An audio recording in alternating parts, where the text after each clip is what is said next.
need you. He kind of got Savon doing that nigga ain't nowhere else but around the corner. Hey, man. Yeah. It's all good. Oh yeah, thank you for that, Savon. For what? For all you been doing, man. What have I been doing? A lot, nigga. You fake ass out too, ass nigga. You been doing a lot, man. Thank you, my nigga, for real. I don't know what I've been doing, so I need to hear. I need validation.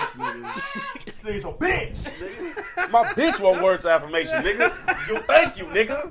Nah, I'm fucking with you. He said, you know that's my love language. You know?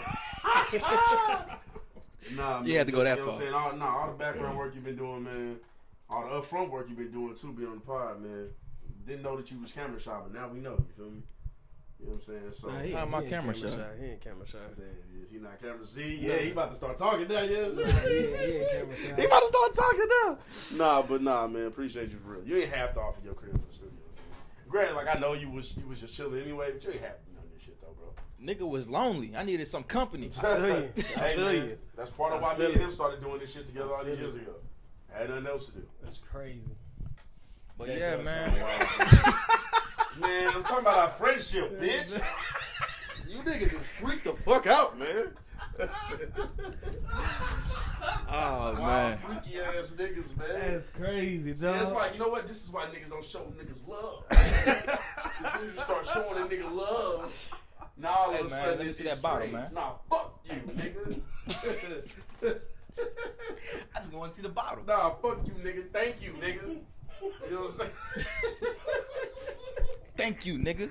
You motherfucking welcome, nigga. Shit. God damn. So you start showing nigga love, oh, that's gay. You man. I just want to think shit no more, nigga. Oh, Thank God man. me. All right, so let's get into it, man. God Go ahead. me. Go ahead, Steve. Introduce him to the pod. Oh, we on? We on. Ah, fuck these niggas. Nah. Thank God for me. Oh, my man. bitch over out for me. How y'all doing, man? God damn it. This is the Truly About Nothing podcast, man. We on episode 7. 6, I think. 6. We on 6 now? Technically like 11, but Yeah, fuck it, man. we got like 3 to 4 episodes. We grinded, that's man. never gonna get out And the vault. when this shit is going, man, we continuous with it. Shout out to those episodes, though. Real nice game nights, you know what I'm saying? Cool Yeah. game nights. I'd say cool. Yeah. We was kind of testing the waters with that. You know, I'm gonna address the it's not an elephant, you feel me? She's slim. I'm gonna We're gonna address the shout point out of an elephant. shout out Z, man. She had to go to Puerto Rico again. You know how she get down. We miss you, Z. We miss you, Z. You know what I'm saying? Hope everything is cool, man. Don't ride too many horses out there. You can catch something from that. You know what I'm saying? Hope everything's good for you, Z. Now that that's out the way. Now that that's out the way. Now that the cat's out the bag. To my right. Who you be, dog? Man, my name's Goose, man. How you guys doing? I'm really chill, man. I'm in a real chill mood today, man. I think I'm gonna sit with my feet crossed this whole time. I'm feeling real luxurious. Maybe it's the shirt. I'm feeling real luxurious. Maybe it's the shirt. You know what I'm saying? Nigga like he got an invitation to SeaWorld. So, right in front of me, man, the man with the plan. Tell him who you is, dog. It's Say Love. This time, I'm gonna go ahead and get it right. Vaughn on the Moon on Instagram, Twitter. I'm not gonna spell it because I don't know how to spell. Out of space on you hoes. But yeah, it's Say Love, man. Man, so Wait, before we get into anything, man, how y'all doing? that's exactly what I was about to How y'all ask. doing? What's going Yeah, on? how's everybody life? going? It's been a week. We're gonna start. We're gonna reverse it. It's been Why a we week. reversing it? Shit. What Missy Elliott say? Pause. What she What'd she say? say? I'm What'd she curious. say? Remember name? Is your number that? Is your That's been good, man. Still trying to go ahead and get through the school shit. Well, I said school. nerd? Hey, trying to get this education, Keep man. pushing, man. Keep pushing through that shit. Chemistry kicking my ass. Hey, man. It's story of my life.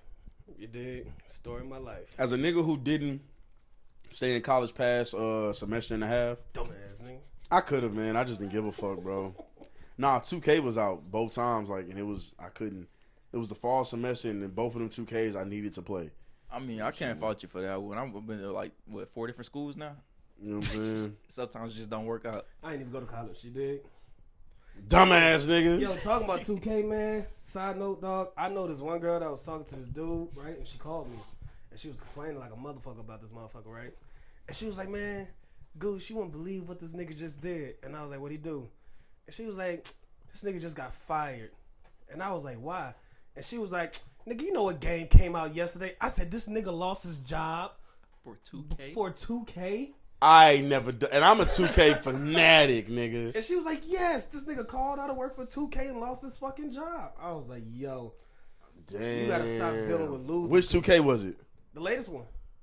Nah, he couldn't. Nah, he ain't have to miss out The on latest that one. For 24? Yeah, he ain't have to miss work I for haven't that even one. played Nah. that one for. There's nothing in it that makes me want to play. I like it, but I don't like it that fucking much. No. Now, if it would have been like 2K20, I ain't gonna hold you. I get it. Back You know in what the I'm real saying? hype I think days. 2K17. 2K16, you can quit your life for that one. That's a classic. I think 2K17 was the last one I really played before 24. 17 was the last. I got 17 the morning before to my classes at Lone Star, and then I went to class and left and went home. That nigga was thinking about 2K the whole time. I to this day I don't recollect nothing. And it's funny because I hate 2K17. I wasted my fucking time with that one. But yeah, man, how y'all, man? Actually, it's my turn to answer. I forgot we already did that, man. Yeah, I'm good, bro. Again? Nah, man, you good, dog. You feel me? I think I'm. You know this nigga only got through a semester, right? You might have to repeat yourself. All right, so Savon, shut the fuck up talking to me. Shut the fuck up talking to me. So. Hey, matter of fact, Vaughn, me and you actually went to some form of college. This nigga didn't at all. I went to Brightwood, nigga. This nigga ain't even go to Brightwood. I was thinking about going there. I was 8 thinking about months, going nigga. there. Nigga dropped out of Brightwood. I almost nigga. got my certification. What you was going for? I was gonna be a patient care technician. He was gonna breathe in niggas' mouths, nigga. See, Oh, we can't breathe. CPR. You gonna push on niggas' chest, nigga. You ain't go to college. I thought about doing that because I thought about going to Brightwood because they got fast track options for what I'm going to school for right now. Right. That's why I went, because of a fast track option. Salute to him. He went for a reason. Fuck what he talking I about. went for a reason too, man. Whatever, I just man. ended up getting a pool job offer. You know what I'm saying? So I was just like, fuck it, I can't do this. With and your this. dumb ass. Nah. I know. I was arrogant. I should have stuck with it. I was Nah, you arrogant. should. We all. I mean, I ain't gonna lie. We probably all got moments where we should have stuck in school. I should have stayed in real estate school. My stupid ass, man. I was almost done. Passing them tests too. That was fairly easy.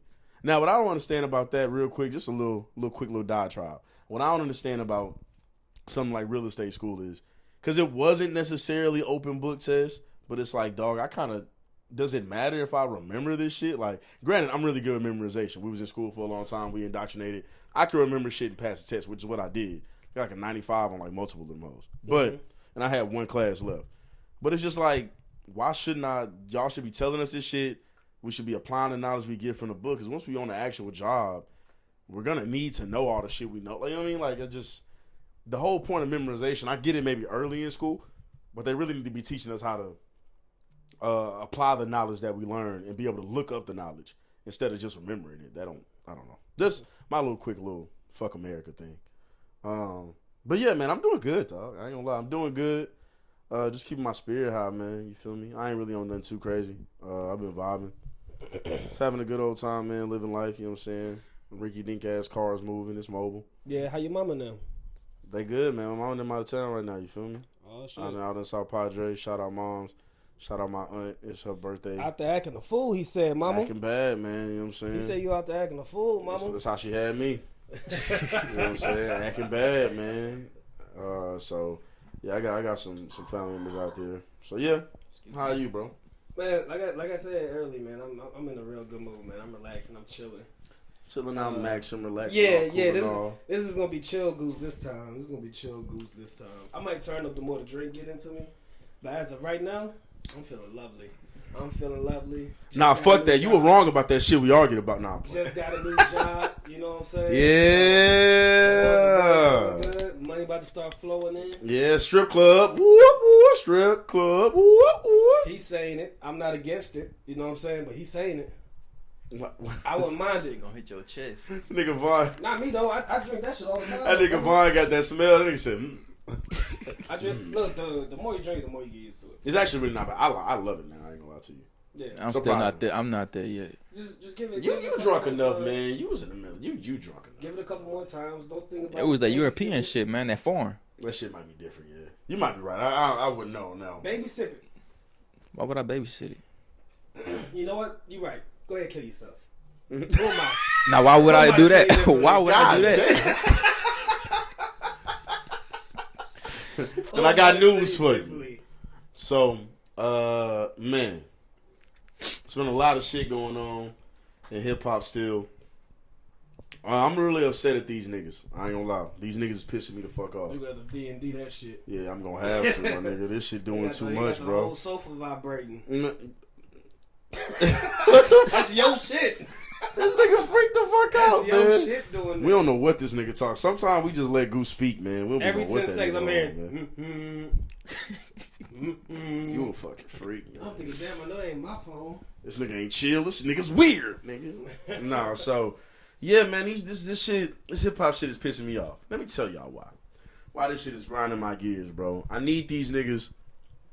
We're not in the mixtape era, bro. We're not in the blog era, bro. You niggas can just drop your song through DSPs. Mm-hmm. Stop leaking shit, bro. Drop the fucking track, my nigga. If you record the track, drop it. Even if I believe that Kendrick shit was AI, but like, nigga, if you got a track, drop it. Drake, don't leak the shit through it. Don't leak it first on a beat that ain't the same beat, then drop the real CDQ or mix and master version through Academics. That shit is lame, bro. Yeah. Now we got to question if it's AI because Drake has a shit ton of AI songs on the internet and around. Now we don't know what the fuck going on. It's weird. Rick Ross, the only nigga that played it solid. I'm about to say, Drake basically confirmed that it wasn't AI from his last few Instagram stories. The only reason we know is because of Academics and then the way Drake has been sitting in the follow up. Yeah. Drake, it's clearly not AI because Drake. Put it out, man. Make it official. Just make it official, yeah. Rick Ross dropped this shit, and after hearing something after like an hour or two, and now it's on streaming platforms. Like, that's the way this shit should be. That nigga Ross is so funny. This nigga, as soon as the leak came out, this nigga posted a video laughing in the studio. He was laughing in the studio. White boy. The song is out. The song is out everywhere. You can stream it. Like, that's real. That's what this shit is about, man. That's what this hip hop shit is supposed to be about. Drake, Cole, Kendrick, you niggas are letting everybody down right now. Drizzy, now, Drake responded, so decent response. Could have been better, but decent response. I like it, though. But didn't y'all say last time that he didn't go, like, nuclear off rip? Nah, it's not nuclear, but I like it a lot. Yeah. Well, last time, I don't think it dropped when we last recorded. I'm talking about, like, the last beef he had. Like, when he dropped Charged Up and Back to Back. Right. Yeah. Well, that was the one before Pusha. Yeah, and he didn't go even with Pusha. Like his first one was like, it was more of like a jab, and then Push came with a haymaker. Because Drake was responding to Pusha, then Push came with a mean one, and then Drake bowed out. Shout out Exodus 23-1. Oh, that's the throwback. You went way back. That was the one when he was beefing with Wayne. Yep. Push is legendary when it comes to that shit. Because he's just real. His words are real deliberate. He don't really waste no space. He don't really waste no words. You feel me? I'm gonna hold my thoughts on Push. I'm gonna hold my thoughts. What you mean? What's your thoughts on Go ahead, man. Let him fly. Like let him fly. Let him fly. fly. Speak on it, bro. Speak on it, man. Lyrically, I just don't hear it. I don't hear what everybody else hears lyrically from Push. Well, what do you think everybody hears from Push before I even criticize you for that? I hear y'all say all his words are deliberate. He does this and that. You know, he's very he executes very well what he does when he's trying to rap. Did you hear? So you heard? It's not that crazy to me. You heard him the diss for Drake, right? The story? Yeah. Yes. You don't think that was like real deliberate in his word, like what he was saying? I think the shock value in him exposing what happened was dope. I think you're minimizing it. But looking at it from like technically it was just like this is real Dr. Seuss shit you giving me right now. Nah, I think you minimizing what he did. This is real. This nigga 6'6". Come on, man. Oh, you know. Okay. No. That line is like basic. Now, what he's saying is, I get got it. A child, let that boy come home. That's not crazy. It's not. But that one was. It was what he was exposing that was crazy. Because that part was shock value. Yes, the boy come home. But the rest of that wasn't just shock value. That nigga broke down. Dad playing Border Patrol. That's again. You keep referring to one part of it though. You keep referring to one part. I'm bringing up different parts. No, you just named one different part, and that was the 666 thing. Everything else you said has been about the boy. The other two things you said have been about the boy. That's what I'm saying. Like, it was way more than that. Dissecting how that nigga being a mulatto. Nigga made him? Yes, nigga. This nigga be walking. Crazy. Bro, that's crazy. That shit's not crazy. Then speaking on how he has issues with women because of how his mom relationship was. That was him tough. being mixed. That was a little tough. That was a little tough. Okay, hold on. That was a little tough. Because now you forward on yourself. That's what I'm saying. He not know some of that shit's tough. You know it. But I said was, I'm not saying what the hype behind what y'all are trying to make him for me. Truth be told, I'm gonna say this. Like, this even is the latest Pusha shit that shit was whack. What latest Pusha? The F1 shit that he did. I didn't hear that. I mean, that wasn't supposed. I don't think that was supposed to be crazy. But the niggas was talking about Push, man, the words that he's using are so deliberate. I'm just like, yo, this shit. He's more direct than most rappers. This shit is ass. Two, honestly, what rapper in any diss has been amazing lyrically? Be real. Let's I think Pusha is great lyrically, but I mean, you looking for metal, you looking for double entendres and triples, like, which he had, but it's like, what are you judging it off? Because I mean, I'm not judging him off of nothing. I'm just saying because Drake's diss was way worse than Drake's diss to Pusha back then, and Drake's most recent diss is way worse than the story of whatever the shit was called. W Freestyle was a better song. No, it wasn't. W Freestyle was a better beat. Better beat. It was a better track, man. No, it wasn't, man. It was. No, it wasn't. Father had to stretch his hand to get it from me. That shit's crazy. Okay. That shit's crazy. That's about Kanye. I know, but which is a guy he was dissing. He was dissing it. That was in the song, was it not? That's a basic line. Me and you can literally come up to that. Go with that though. Yeah, of course we can. Without question. We're dope. Don't try to minimize. No. Baby. No, okay. I get what you're saying, but like, but the difference is, while we are dope, we can come up with that easily. That's not we don't got to think hard about that. So while we are dope, I mean, what I'm saying is, we are some of the nicest niggas. Right, we're some of the nicest niggas ever. You're right on that. I'm not trying to minimize this. What I'm saying is, for Drake to be of that stature, the way people talk about him, the way you talk about him, you would expect more. The same thing, I'm basically saying the same thing you doing with Pusha. I like Push though. So what do you? Because what I'm saying is, I don't know what you mean by what you don't see. It's pretty obvious. Like, he was extremely direct. It's the hype behind the way that everybody. Because when I hear Pusha, I'm thinking, okay, this is cool. He's nice with it. But then when other niggas start talking about Pusha, they talking about something how he's some like God MC rapping. Like, they elevate him. Yeah, and it's just like, yo, he's not that. Well, I don't know. Okay, nice. All right. Well, Push is nice. Okay, he's we finally got to what I was thinking. Yeah, he's not that. I was asking him, what is he like hearing people say? Because there's some people that I'm hearing like, and I'll get into that topic maybe later. But it's artists that I'm hearing that like people are saying have album of the decade. Oh shit! No, so get far. into that now. Who the fuck? And I don't see it. And that's when I start calling niggas overrated. Let me tell you who they talking about. They have, but so far, right? They talking about V's from Detroit. Yeah, I might say. Exactly. Now I know him. He made an album called Ganger. He got maybe another album in the early 2020s. No disrespect to V's. I'm gonna have to look you up. So who is? He's from Detroit. He kind of does more of that Detroit style. He's a little bit. He's been around for some time, but his wave is just kind of starting to hit. They say an album of the decade. Far? It's not. It's not. You can listen to it. So who is these niggas that saying this? It's just niggas on social media, and then by niggas, Twitter that's mainly niggas. what I'm talking about. Twitter niggas, and not a lot of niggas, but I've seen people that like, even some people I follow say like they have it high ranked, and it's just not. Oh, this Ganger shit right here? Yeah, Ganger. Yeah. I'm gonna say it wrong. I was about to say. He's not trash. No copyrights right here. He's not trash, but it's not. Don't do it right now. It's not an album of the decade. It's just not. Like, he's not trash. I like his style. I don't love all his songs. I'm not trying to hear all of it, but I mean, he's not trash. But he's not. He don't got album of the fucking decade. Is my point. So when I say that nigga's overrated, some people would think I'm hating. But niggas just said he might have album of the decade so far. Mm-hmm. That's crazy to me. Yeah, I think Push is overrated. So when you say Push is overrated, that's why I was like, yo, why do you feel that way? When you say, okay, it's because they saying like this nigga's a god of him, which I do think he is, but I don't think he's like the best. I don't think he's at the top half of that. I don't. I don't even think Push is in that conversation that Push tries to put himself in. When Push is rapping, he tries to put him amongst that era or that aura of rappers. It's just like Push. He's not there. He's of that. You're not far. He's not far. Say it's a cloud. He's at the bottom of that cloud. Yeah, you're not far, but you're not on that level. You know what I'm saying? You might be tier B. You know what I'm saying? Tier B. I think technically really speaking, close to tier A. I think technically speaking, Push is a better rapper than Drake. I think in terms of technicalities, or like not technicalities, in terms of relatability, and a few other things that go into lyricism, Drake is better at mostly everything else.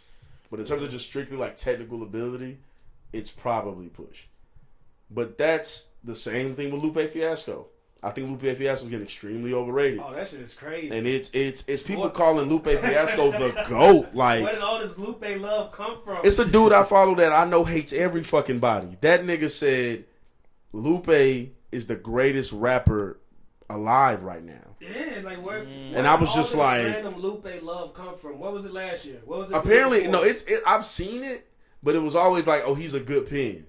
I'm starting to see people say they have him like as a top 5 lyricist ever. And it's like, yo, he's complex maybe, but just being complex, just because you don't understand, that don't mean that he's nice. Right. Like I think people overrate complexity, because if that was the case, as much as Eminem is overrated to me, it's about some people, he'd become underrated if we talking strictly complexity. Some of his bars are very simple, but there are times when he puts a lot of layers and rhyme schemes and entendres and shit together, and even if it's corny, technically speaking, it's nice. I mean, but I don't like that shit. I think it's safe to say Eminem could be the greatest at putting words together, and that's cool. Fine. Yes, you might be the greatest at rhyming words together. Didn't he have a beef with MGK? Yeah, like why MGK might have won. Funny, no M hate. MGK legit might have won. That shit surprised me. I ain't gonna lie. I don't. Now, granted, I didn't listen to all of Eminem shit, but I did listen to like half of it. And I listened to like a third of MGK's. And I was like, I don't know, bro. Mind you, I don't care that much about that beef. No, but, not at all. I mean, my whole thing is like, and that's what I mean when I like to go back, right, to the Drake thing. When I say not technically impressive, he didn't say nothing that, like, that Size 7 shit is hilarious. That shit is funny. Because Kendrick is a little ass nigga. But for the most part, he didn't say nothing like, crazy. Drop and give me 50. The 666 shit is better than that. I'm sorry. And neither are great. Neither are great. But the 666 shit is better than drop and give me 50. Especially because one is known. Say drop, you better drop and give him 50. That's not cold. You want to know why? You want to know why? I think it's better than the 666 thing. Nah. It's cold, but I think it's better.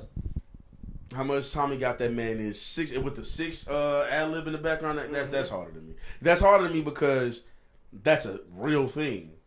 We don't fucking know if Drake's saying the truth about Kendrick's situation. None of us really know Kendrick's situation. That's what like is.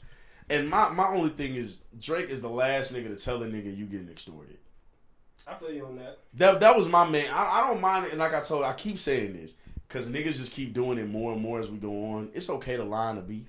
It's cool. You can lie in a rap beef. That's fine. People lie hyperbole. It's always a thing. My only issue is when that shit gets like, it's clear that y'all lying though. Like, and when Drake said that, it's like all y'all was in a fucked up deal for most of y'all careers. Drake just got out of his not too long ago, if he's out. And then you got Birdman saying he forever in business with Drake.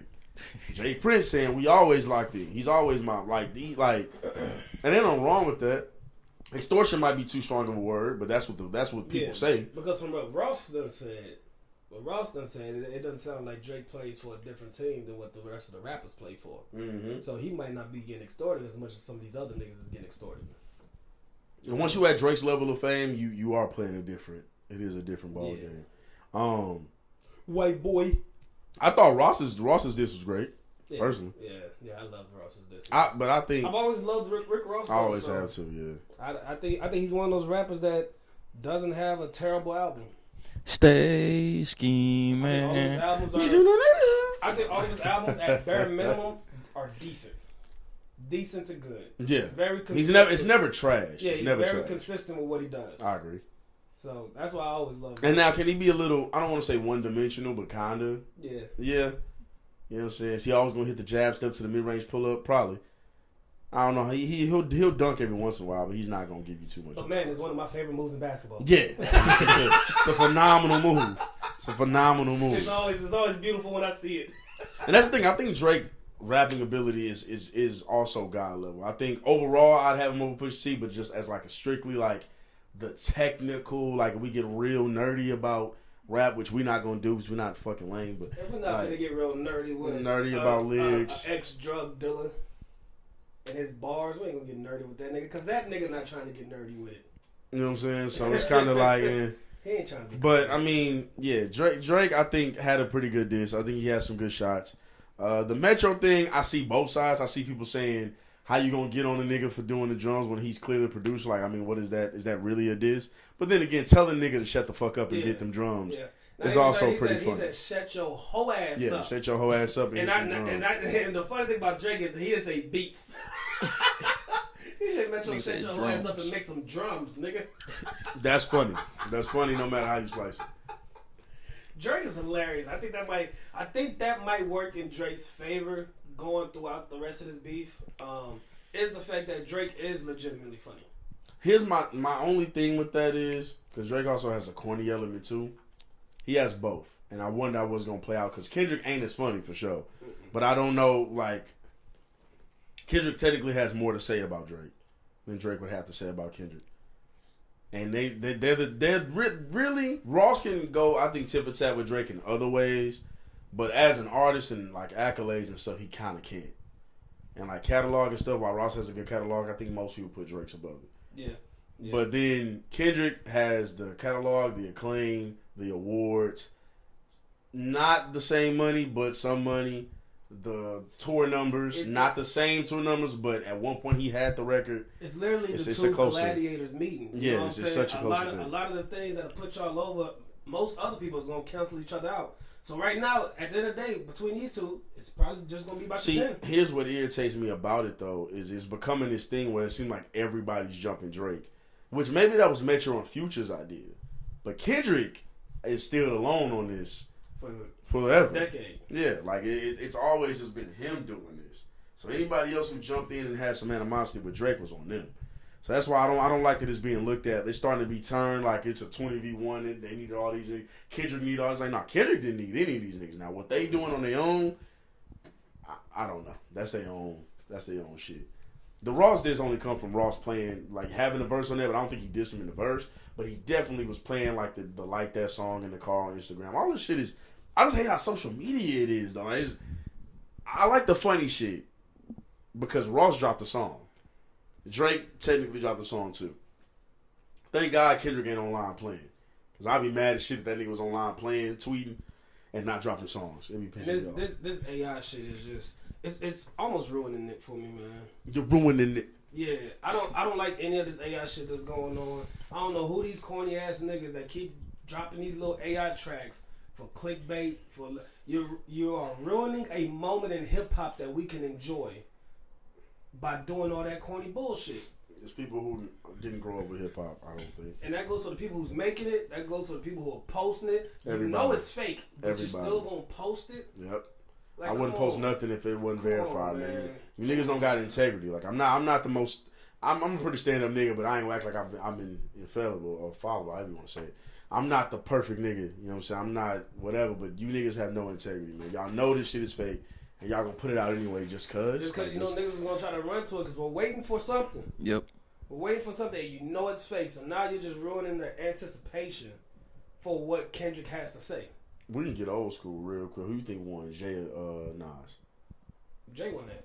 See, okay, I agree. Yeah, but we, and it's people our age that feel like Nas won because that's what we were told growing up. And then that was the exactly narrative. what we were told growing up. We were told Nas won. But even to me back then, like they say, because Jay went on the radio station and cried, which does constitute for an L. Because if Drake do that, that's Drake did cry basically after the Push T shit. Drake lost because he just also didn't respond again. But see, the difference is Jay may have done that radio station shit or whatever it was, which I've still never really found the footage of him crying on the radio station. And then there's a whole backstory behind it by saying Jay-Z mama made him go do that. You know what I'm saying? Shit. But Jay also responded and then responded again. And then signed the nigga. With Blueprint 2. He responded to that nigga more than once. There was a Super Ugly joint, then there's Blueprint 2. He responded to Nas more than once, even after that radio shit. So it's just like I can't feel it. And then, like you said, then he signed a nigga.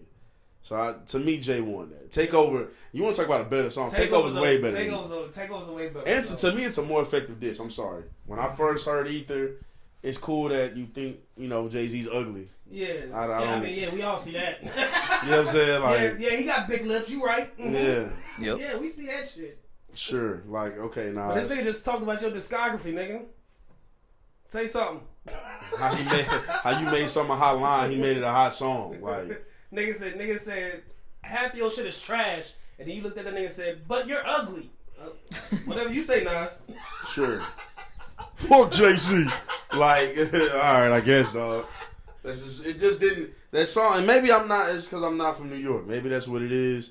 Maybe because I was a kid when it dropped. Like, to me, you would have thought as a kid it would have moved me more because it was, but it never did, man. Takeover was always better. Did you appreciate ASAP getting into this a little bit?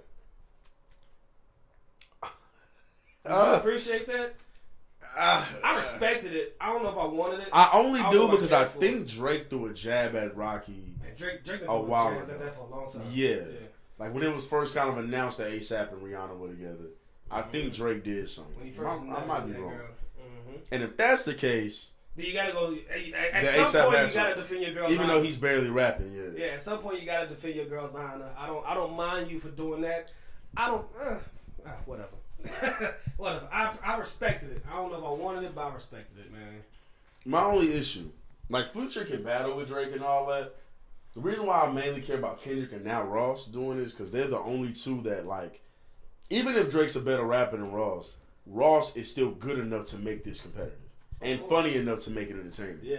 I don't. If you really can't rap with Drake, I probably don't want to see you in this battle. Ross is like he's a wild card. You need to be he's a wild card. A wild card. And you need to be great as a rapper if you want to rap against Drake. Because what do you do? What do you do to somebody who survived the beef of 50? All right, now I've been seeing that. No. I think Ross won that rap. You think he won it? Yeah. Okay. Rap and musically he won it. 50 did a lot of shit at that time that damaged Ross's reputation a little bit, and it's still some of those hits still happen today. But I got Ross winning that as a rapper. Okay. Now 50 won the internet side and the other shit, but Ross won it strictly musically. Yeah. This nigga freaky. I heard that song. Ba-da-dum-bum. I heard that.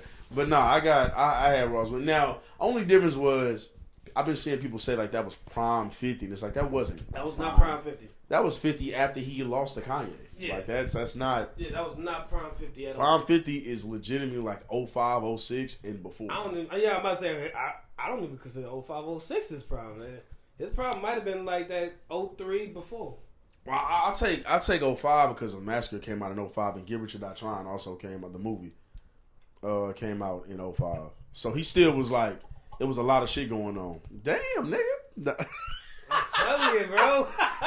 I babysit. This nigga is diving into it. Niggas drunk the shit out of that shit. This nigga's diving into it, man. Pause. That's crazy. Yeah, that's wild. No, Wowzers, that's wild. nigga. That's wild shit right there. Wowzers, nigga. Man, talk about No Diddy, man. What the fuck y'all got going out there in Klein? What the fuck is that shit about? So for those who don't know, Klein is a school district out in this area, in the Houston area and surrounding areas. And I'm gonna let you explain after. I just wanted to say that. Nah, okay, cool. Yeah, Klein is a school district out here in the North Houston area and shit. We don't have all the details yet, but I'm just hearing about it today. What'd you say? I'm just finding out about it today. Right, shit, me too. My little brother sent it to me.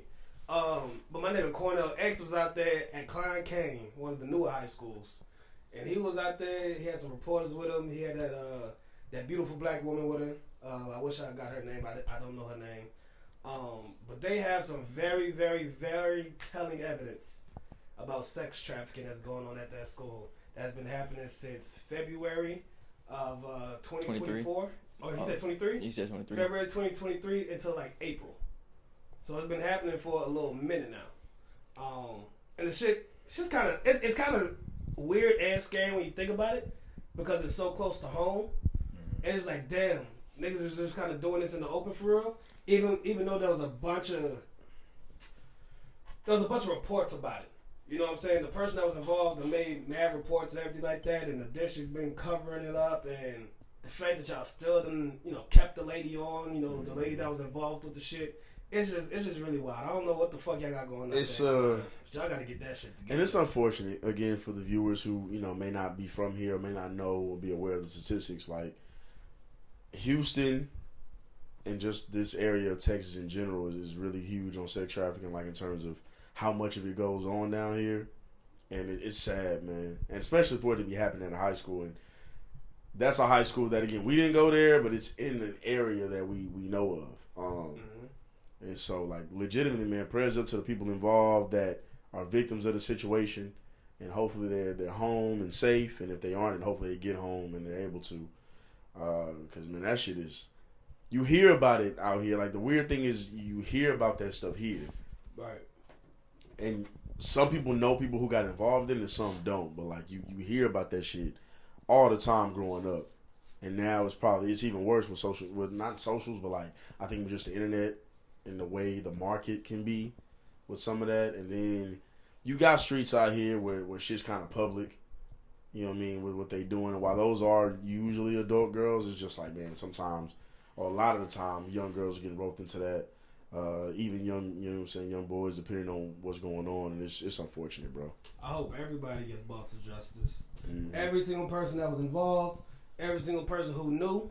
Because if you knew and you didn't tell, guess you are what, complicit. Bitch, you are, exactly. You are complicit in that shit. And you deserve it. You are an accessory. And same, it's on a larger scale. If you was at them Diddy parties and what they said happened, not the gay stuff. Nothing wrong with gay stuff. Nothing at all. If you're homosexual, if you're consensually homosexual, that's fine. Shout out to all my gay niggas. You know I was just telling Goose, straight niggas need to show more love to the gay niggas. Shout out Ray J. You know what I'm saying? But if you was there and some trafficking was going on and other things were happening and you just let it go. I was just telling Goose, I thought that shit was about to go left. Oh, no. He was about to make a joke. Nah, man, nah. I'm gonna say, maybe they just didn't want shit to unfold. I mean, listen, my thing is, if you watching that is crazy. I mean, if you watching, if you know trafficking is going on, you need to say something. Or escape from the situation. Some people feel powerless. I understand that Diddy has been huge money wise and everything like that for generations. I get that, but it's just like, do something or escape it immediately. You got people who were with this nigga for 15 years and afterwards like, I always knew that nigga was weird, bro. Like the nigga was always strange. It's like, nigga, you were rocking with the nigga. Yeah. You been with the nigga for 25 years. Now you saying he weird? Like, that's crazy. Don't hang out with R. Kelly for 15 years and on the 16th year, it's like, that nigga was always strange in year 2. Like, somebody get that Russell Simmons niggas back to the States. He ran. And apparently he's come back. He's come back a few times. Like, he'll come back and then go. He just kind of goes back and forth. He needs to be around. That's crazy. Yeah, he needs to be and the fact that, like, I don't want innocent black men to go to jail, but if you not innocent, nigga, you gotta go. That's a must. You don't want no innocent person going to jail. Right. If you're innocent, you shouldn't go to jail. Right. But if you're guilty, your ass go. need to be. And I guess technically we don't know if he's actually guilty. Technically, however, we believe it. But when you run, it's like what you running Speaking for. of being guilty and getting away with it, R.I.P. O.J. Simpson. R.I.P. O.J. Simpson. I think everybody, the funniest thing about that, and we younger. I honestly, I don't think he did that shit. We weren't alive when the trial happened. I don't think he but did it's that so shit. Funny because a lot of people think he did it. And there's a lot of stories that said his son did it. Based on what evidence? Have y'all watched the actual court cases? I've seen some of it, not a lot of it. I've watched the actual court cases. Yo, from what it seemed like, they just couldn't. They couldn't plead a good enough case. There was so much doubt in the shit that they had a fucking attorney on stand, and my man Johnny asked that nigga. He said, "Yo, did you drop some of OJ's blood samples on the crime scene to try to set him up?" That nigga said, I'm gonna plead the fifth. What are you doing? What are you doing? You gonna plead the fifth on that? Exactly. Oh no, sir. You just answered the question right there, sir. And then they was saying that at that time OJ was dealing with like arthritis and shit like that, so he couldn't even pick up shit. So how was he gonna be able to manhandle two? I mean, but adults? I think he was abusive too. Shorty. Oh shit. Nah, he probably was. It's just because there's also people who live through the case, and they said, and I just seen a comedian saying it too. DC Curry or Don Curry, one of them, OG comedian. DC Curry. Yeah, the uncle from Next Friday. Mm-hmm. And DC he was Curry. saying, Shout out DC DC Curry. Curry. Shout out DC. He was like, he didn't think OJ did it because it was too much evidence against him. Mm-hmm. And it was like, there's no way somebody will be that dumb. And that's why that's what a lot of black people were saying. That was Johnny's whole pitch. Yeah, that was Johnny's whole pitch. It was like, there's no way the juice is that dumb. It's too obvious. It's way too obvious of a crime. That said, I mean, he didn't help himself with that book and a bunch of other shit. So I don't know, bro. I think I don't know if he did it or didn't do it. I lean usually towards that he did it. You heard before on his deathbed, everybody that was in the room with him, he made them sign NDAs. I think that was fake. Oh, it was? I think so. Oh, okay. You thought he was telling it all? Hey man, from the person that I heard said it, you know what I'm saying? It seemed like it came from a credible source. But I think that's what I think. Yeah, it might not have been fake. I think that's fake though, and I think that'd have been more like big national news too. Like had he done that for real, I think it would have been way more talked about. Yeah. That case would have damn near been reopened. Nah, nigga, it wouldn't have been, but I'm saying like damn near. Statute of limitations. Can't do nothing to a nigga in the ground. Nope. You just that nigga guilty. You just can't arrest him. Yeah, because I'm about to say, didn't they try to reopen Mike's case? After he died? Possibly. Didn't they try to reopen Michael Jackson's case? I think they did. Yeah. They tried to get my man after he died, bro. He ain't touched those kids. I just feel like that's fucked up because like that's at that point like you just fucking with his family at that point. In the estate, yeah. I mean, that's probably all it is. Them white folks trying to get their money back. Well, Mike, that's definitely the case. Yeah, Mike, that nigga had that money. Mike, but I mean, Mike is. I don't think Mike touched those kids. But at some point, and I love Michael Jackson, so this hurts. Somebody had to say, "Yo, nigga, this shit is kind of weird, fam." And I know other people have said it too. I just want us as black people to. At one point, it was more of a conversation, but it stopped. Obviously, passed. And it's like, all right, bro. Now that we're older and shit's like, hey man, that nigga that is weird. That is a little weird. And that like we wouldn't be in a situation where nobody can say, oh, you laying with kids in the bed. That's a that's a weird situation. She would not fly now. Like imagine somebody like y'all wouldn't even send y'all children to. You know what I'm saying? Like they don't even logically none of this adds up. So it's like I believe he's innocent too, but that's fucking weird though. Like why is I don't know, but shit like that is always weird in my head because, like, again, he probably is innocent, but it's like, why is there even smoke there? There might not be a fire, but why is there smoke over there in the first place? Yeah. That's what I always say with all this shit. Yeah, maybe you didn't do it, but there's also real smoke over there, and where there's smoke, there's usually a fire. I don't know, man. It's a little strange. Definitely a little weird. You know what I mean? But that reminds me though.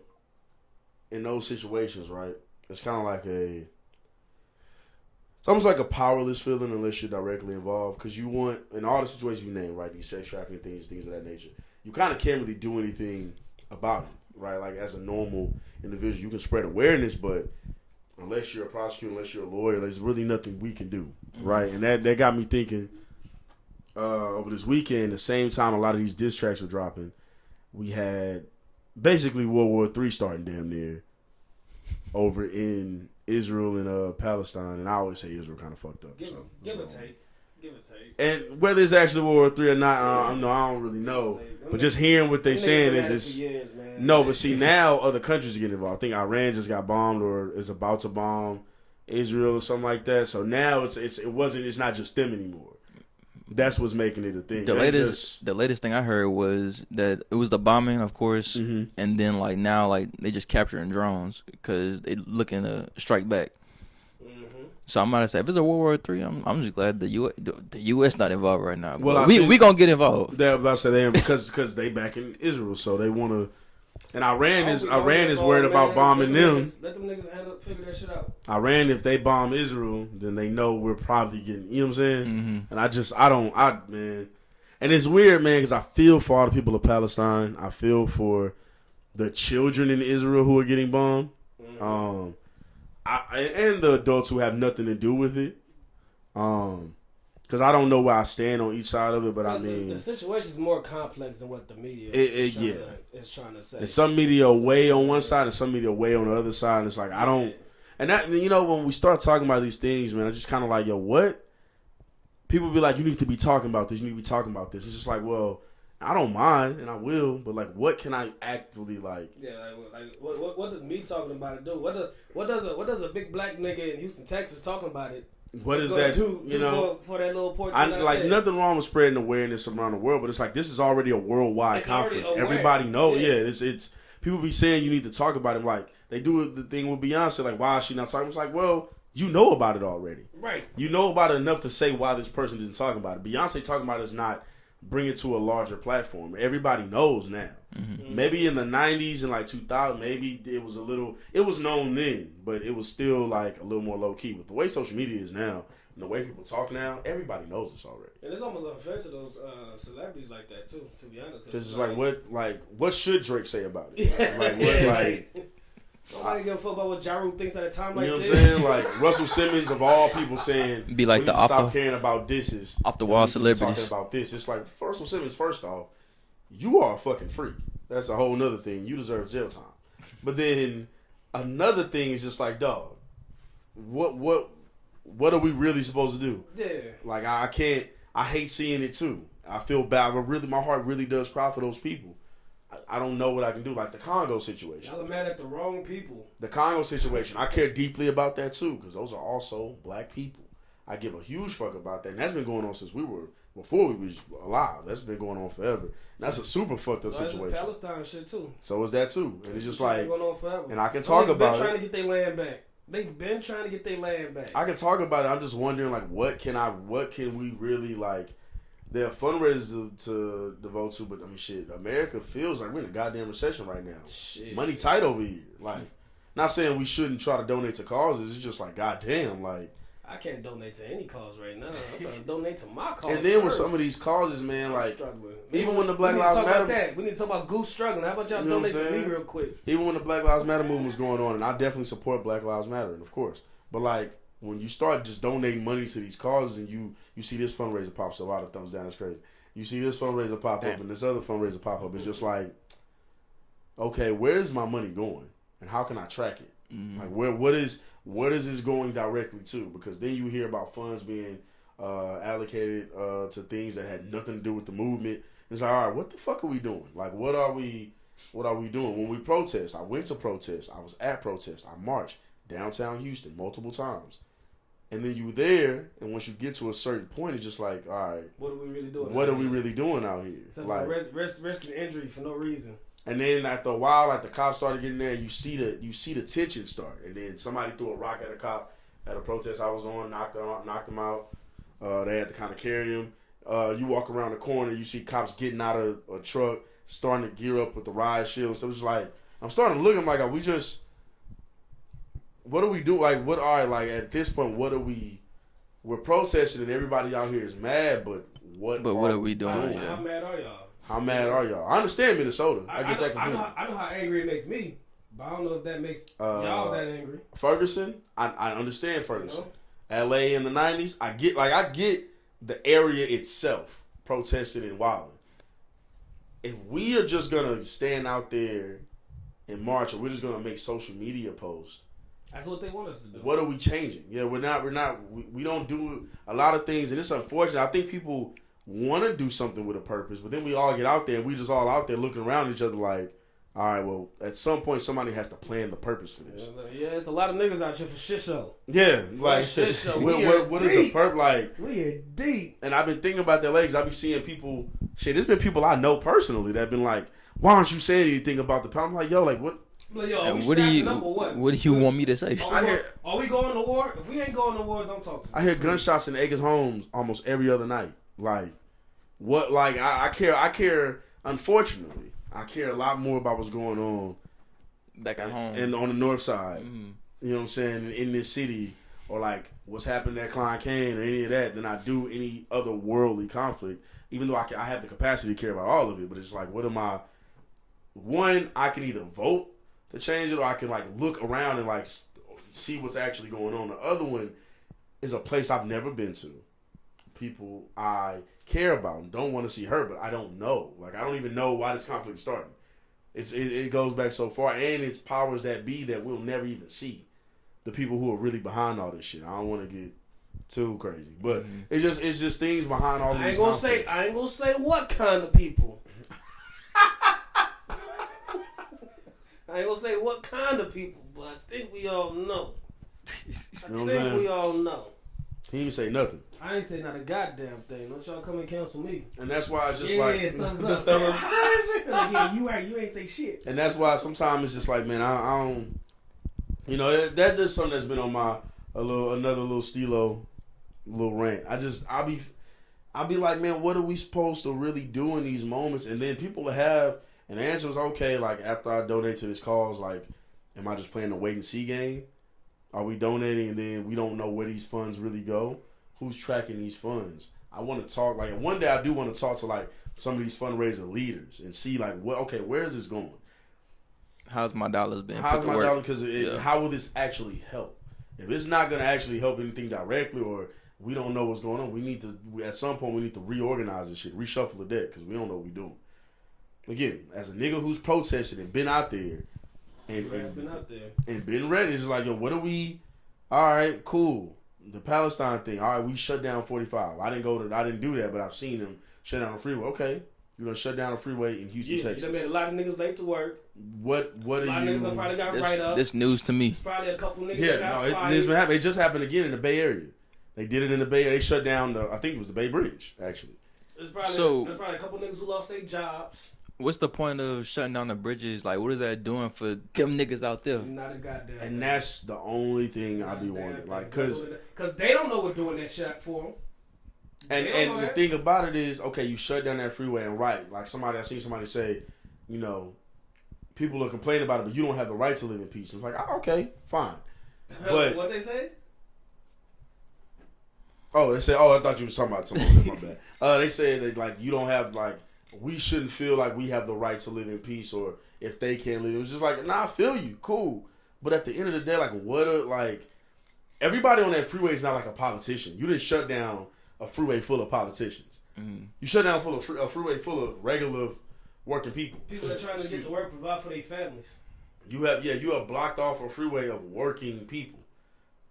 And they probably aren't even bigots. They might support the cause. Right. What does shutting down this freeway do?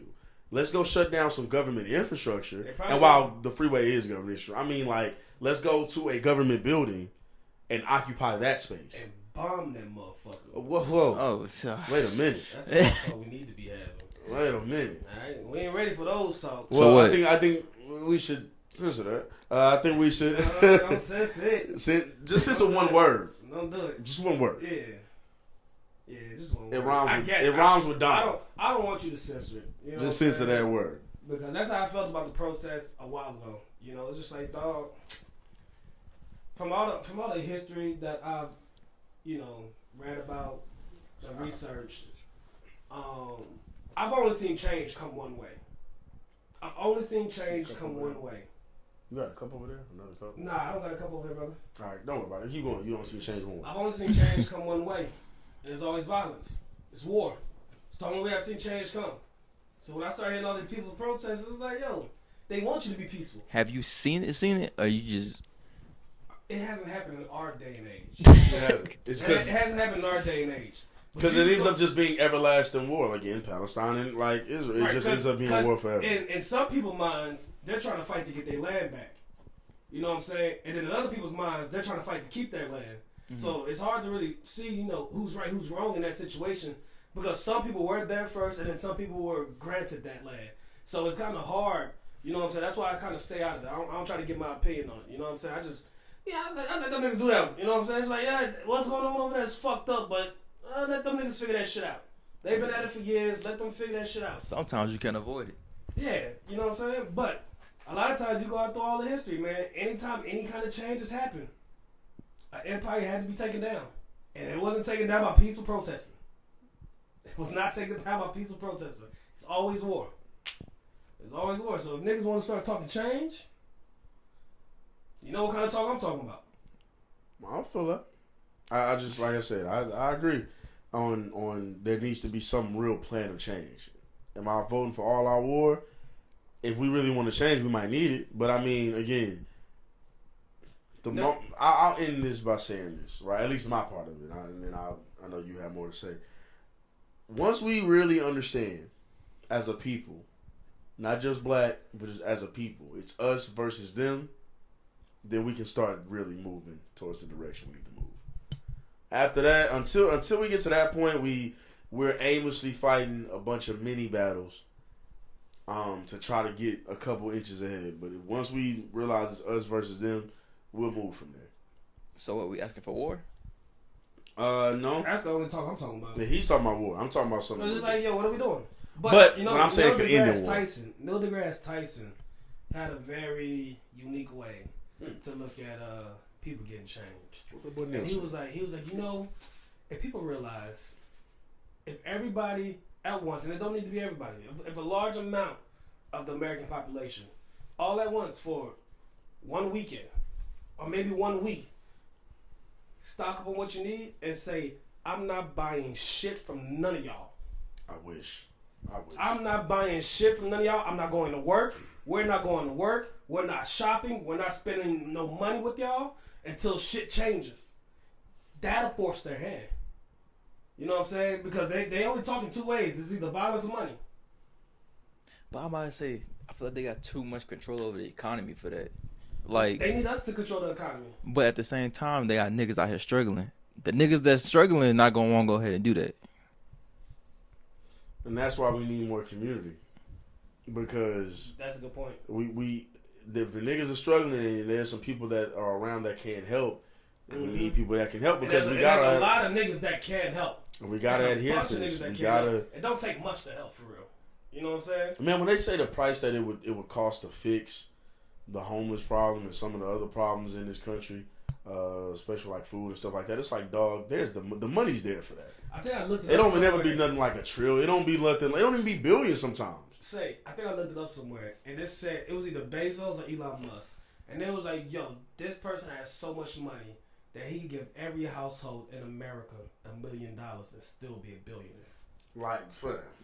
There's people that can help out for real. Yeah. But I'm about to say, that goes back to the conversation we had. I don't know what episode it was that we did. Like, how quick are you? We're probably the Lost Boss. We're going to call this episode something, man. The Lost Ones or something. I was about to say, but how quick would you, because like how early in the pod you was always talking about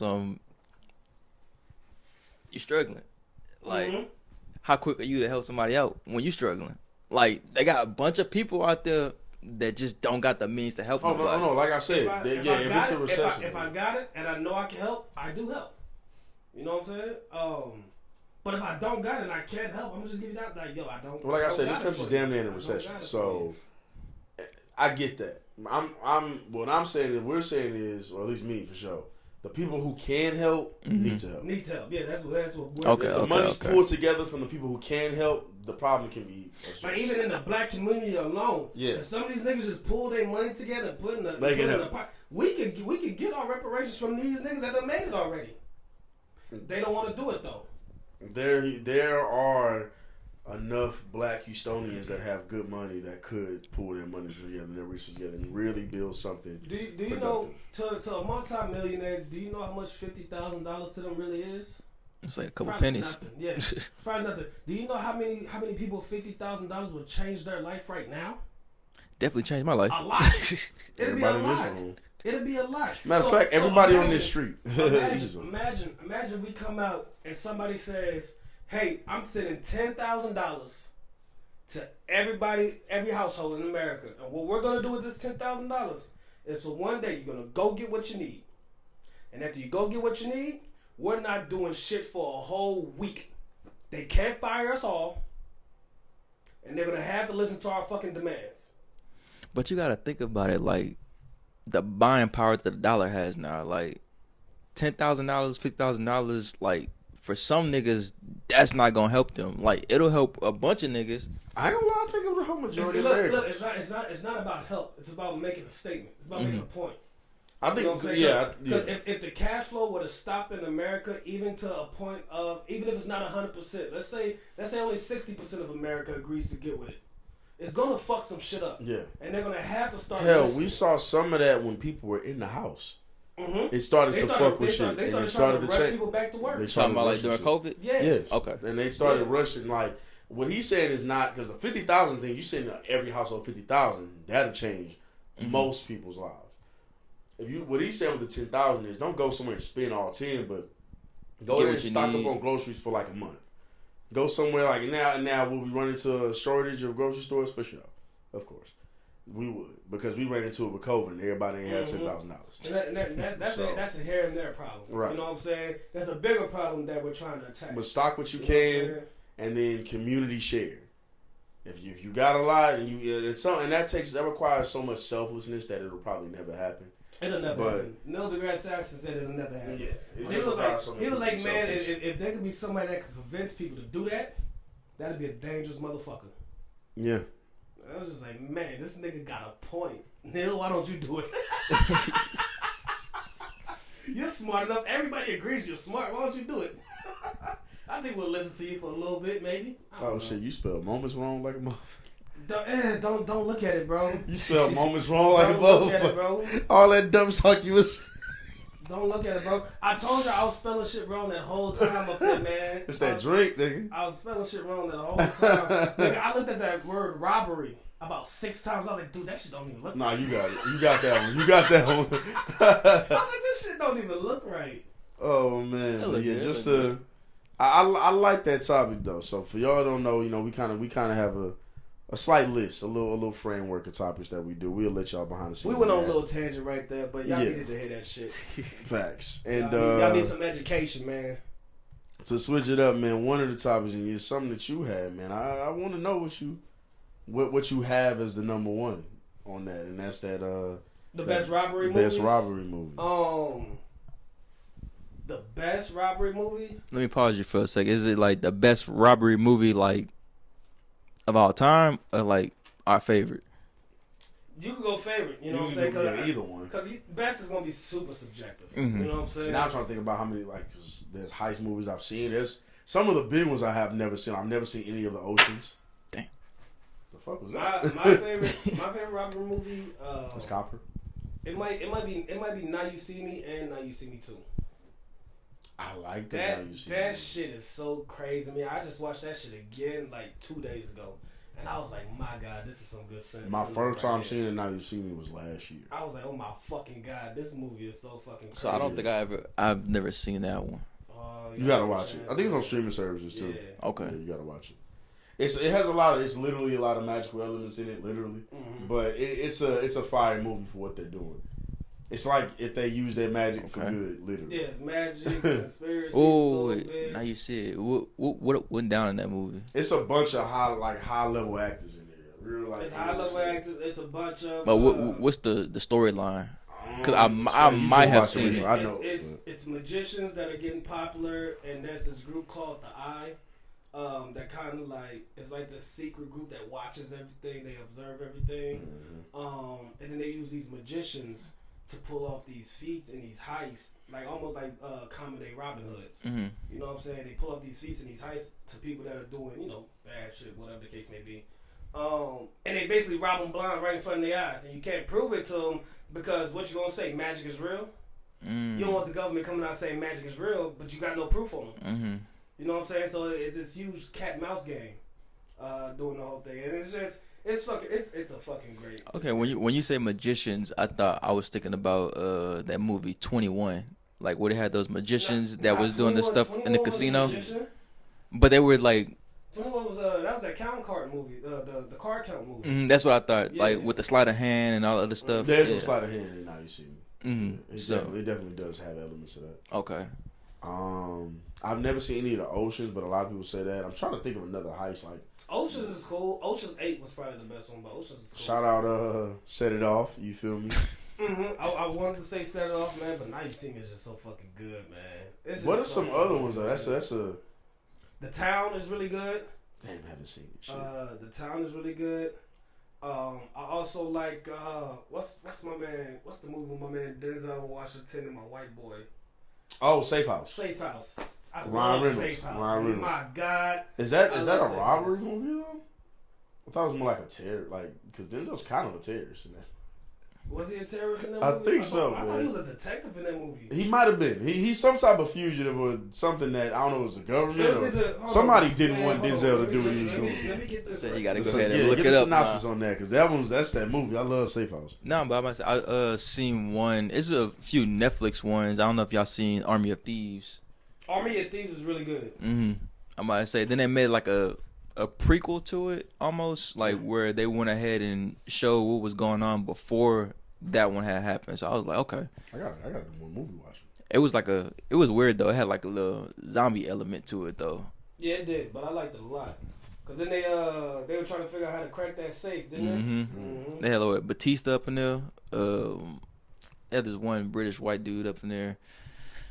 There's a few other people, but I just don't know. I don't know who the noteworthy people are. Nah, I did like that movie a lot. Was it Safe House? I was thinking. I'm thinking of Inside Man. Oh, Inside Man. Okay. That one sounds familiar. Inside I don't think Man. I've seen it. Yeah, with the bank robber. And Denzel was trying to catch the bank robber and he couldn't catch that nigga for real. I have not watched that one. Yeah, Inside Man is fully, fucking but fantastic. I need to.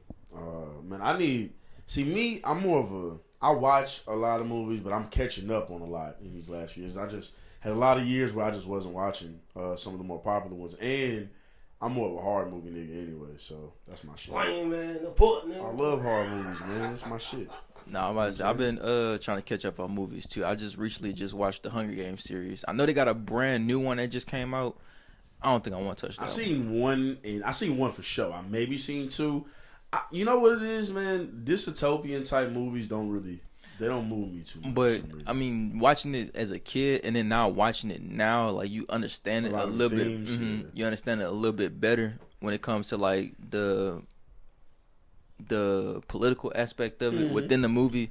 So like, I enjoyed it. And like where things could possibly go if things go a certain way. Yep. So it does give it a sense of believability. You know what I'm saying? Looking into the future. That new Civil War movie that's coming out. Are you excited for it? Nah, it's out already. But I'm not excited for it. I'm not excited for, like, again, dystopian like movies are like that almost kind of like post-apocalyptic and or it's about to be apocalyptic world or whatever. Like those movies don't move me a lot, man. You ain't like Book of Eli? I seen some of it. I didn't really want to watch it, and I love Denzel, man. But crazy. I just don't like. I get a lot of the themes of those movies. So I understand, like, you know what I mean, the Hunger Games. But I like the themes of it, but I don't like. I like Purge, I feel you, but even like after a while, I stopped liking Purge. Those movies of like medieval times, you know what I'm saying? Like that shit don't move me. So like, Okay. did you like iRobot, I Am Legend? I loved I Am Legend. I love iRobot. I like iRobot. Now I do need to rewatch because it's been a while. Cause that movie been out for some time, but that's I love iRobot, iRobot, man. Holy shit! I used to have iRobot on DVD. I used to watch that's that an shit older like movie full now. every Shit. night. I love iRobot. I do like iRobot though. That's an entertaining movie. See, I guess I don't mind something like that, right? Like Will that's Smith, not bad terrible. motherfucker for real. When it's like when it has like a lot of electronic elements or something like that, Like more futuristic. More futuristic. Yeah, I'm cool with that. Or even if it's like another world, like some Matrix shit, which I still need to watch the rest of the Matrix series. But I'm cool with them. Those worlds, they're not like, I don't know. But when you get into like those wasteland type movies, the Fallout type movie, like Mad Max, yeah, those movies don't like. I'm not a desert nigga, man. I kind of like Mad Max. I kind of like it. It was cool. It was cool. Like the main actor. Hell, that's why I stopped caring about The Walking Dead after a while. Like it was just there's nothing like it's The Walking Dead just got cut off when Glenn died. Yeah, move. Spoiler. Exactly Spoiler. Yeah, spoiler if you care. But you shouldn't care no I'm pretty more. sure. I've never seen it, and I know Glenn dies. I don't even know who the fuck Glenn is. Oh wow. Ain't a spoiler. Good for you. See, it's different. That's It's, so cool. it's good. See, a show like Game of Thrones killing people off, I'm cool with. Cause like until the very end, a lot of the shit they were doing made sense story wise. At towards the end, it was kind of just getting rid of niggas because they needed to, but they kind of fucked up. But at the beginning, every death made sense. Made sense, yeah. Walking Dead, they did not need to kill that nigga, and I think he had a baby on the way, if I recall correctly. That was crazy. There was no reason to kill Glenn in that moment, and they just, and maybe it was. So some people it was. We got friends that still. I'm way bigger fan of like drug dealer movies, the mob movies. Like I'm Yeah. way bigger. Shout fan out of Breaking shit like Bad. that. Yeah, That was a good show. Yeah, I'm a I way like. I bigger love fan Breaking Bad. of those kind of shit. Yeah, I like things that. There's a real good believability behind it. It's weird. Okay, so you say you don't like medieval times. I like things that focus on the past, either with some historical accuracy or not as much, or focus on current day more than anything else. If it's too far in the future, where again you get those Book of Eli's where this nigga's basically walking like a barren wasteland, those ain't my type of movies. I can't. I don't know what it is, man. I don't connect with them. And I understand the themes, but when I'm watching, it's like it's. I don't want to say boring because some of those have great performances in them. It's just it's not for me. So you get shit like that. It's kind of like I just don't. And I like my shit in the past. You know what I'm saying? But I don't like my shit too far back. I don't mind. Like my shit too I far don't back. mind. Some of them stories are Especially cool. far back with fantasy, it's just like, oh man, I'm completely off this. I don't mind it. We see why I like kind of far back with fantasy because fantasy you can really dig deep into what it was. You can just go anywhere if it's too far back. Cause Right. fantasy, the past in our current real life has there's a lot of quote unquote magical elements of it, depending on how far you go, about mythological things going on. So you can get real crazy with it if you're doing fantasy in that way. And like I said, if it's fiction, man, it better be good. You can do whatever you want to do with fiction. True. It better be good.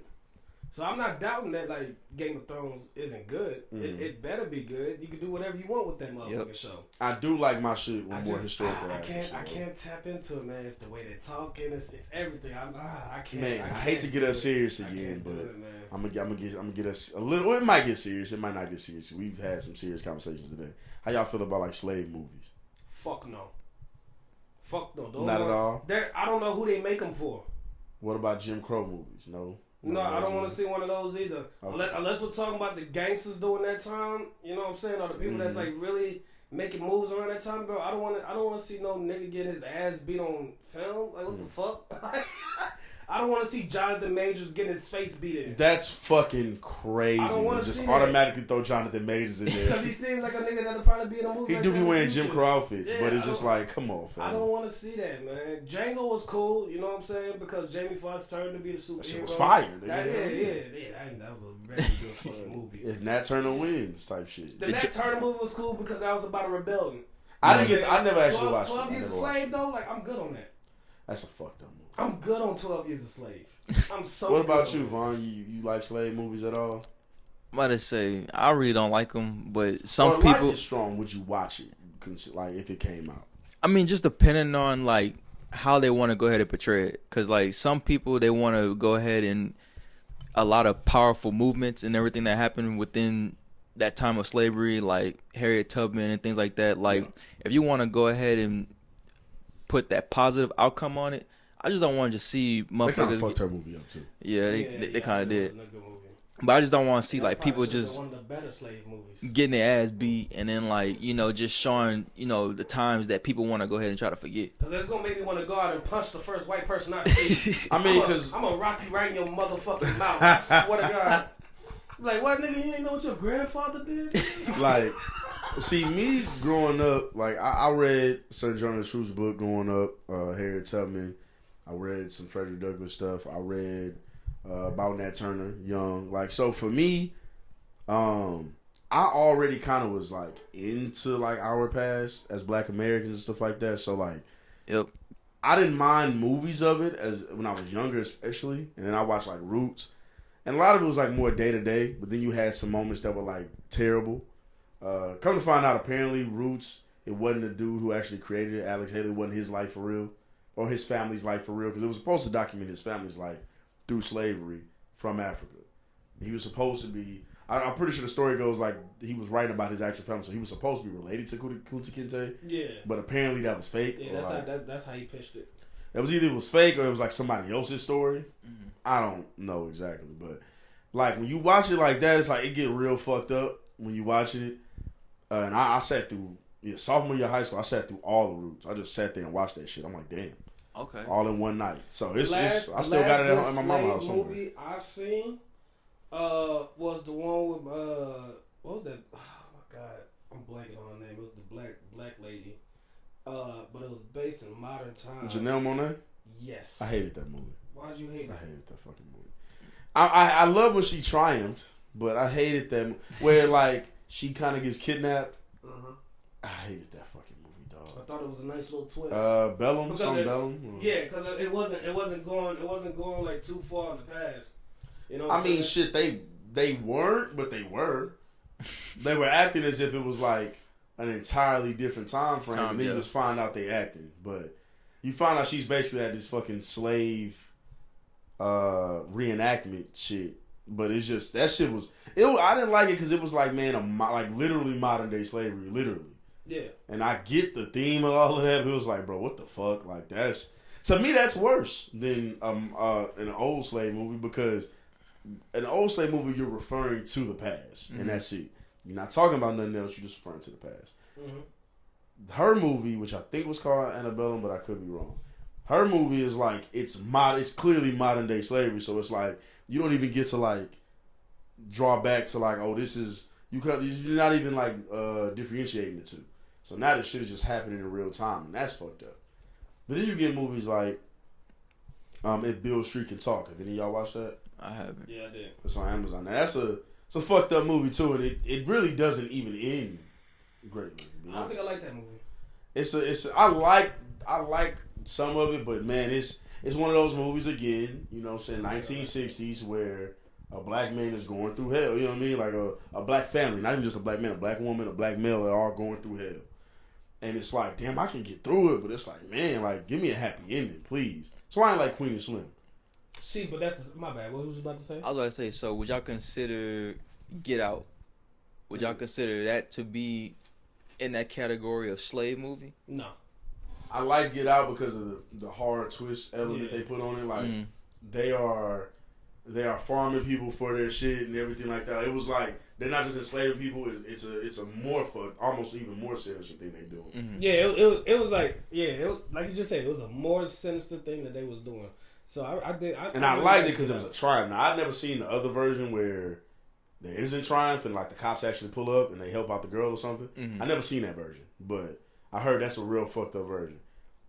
The only version I've seen is the regular version where he wins in the end. That shit is crazy.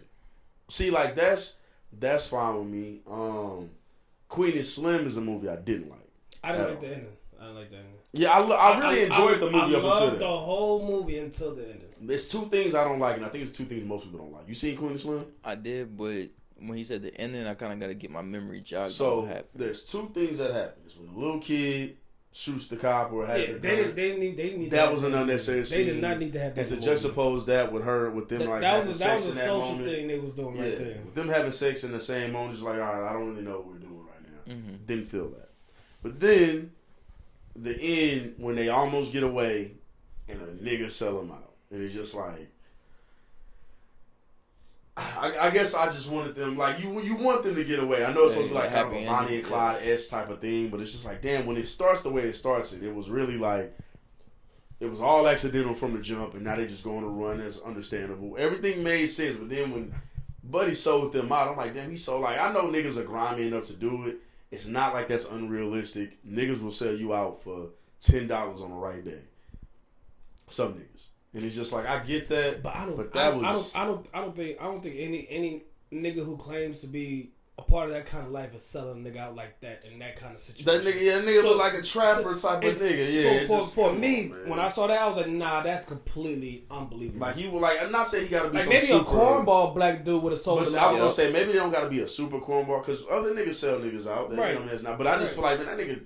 But this is a nigga who breaks the law. Yeah. Like, you should have been riding for this nigga all the way. Like, oh hell yeah, you did what, sir? Let's get you the fuck up out of here. Yeah. I don't even think the prize was that much money. Like, it might have been at best $10K, which is a good amount of money. Like we was just saying earlier, but like, I don't think it was like life-changing money. It was life helping money for sure. Put that sandwich in front of him. Not for a trapper with $50,000 chains around his neck. It ain't life-changing for him. That nigga selling dope, man. That nigga good. A good movie that I do like that's kind of based, not a movie, a good show that I do like that's based around that civil rights time. You know what I'm saying? You know, major black struggle and shit like that. Godfather of Harlem. I'ma speak highly of that show anytime I get it. I still haven't watched Godfather of Harlem, the show about Bumpy Johnson. Bumpy Johnson was a bad motherfucker. That name sound familiar, He but was a I bad didn't. You heard of him before, motherfucker. for I sure. didn't watch that. I didn't watch that show, but I heard that name. Bumpy Johnson's a bad motherfucker, man. He went to war with the 5 families and won. That nigga died of natural causes. He didn't get murdered, none of that. He was just old and black. He died for being old and black and unhealthy. You know what I'm saying? He died of natural. That nigga went to war with the 5 families. And when I say the 5 families, I'm not talking about like the mob, how it is. This is when the mob was the mob. You know what I'm saying? He went to war with those niggas in that time.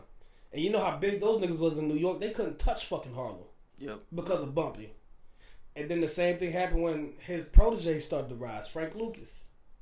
And that's the guy that Denzel Washington played in American Gangster. Yep. And matter of fact, in American Gangster, they mentioned Bumpy Johnson in the beginning because he was the black man that died. So He was the black man that died at the beginning. And what he died of in that movie? A heart attack. Yep. Godfather of Harlem is great because it puts in perspective how close he was to somebody like a Malcolm X. You know what I'm saying? And how at one point he was Malcolm X like bodyguard and everything like that. Mm-hmm.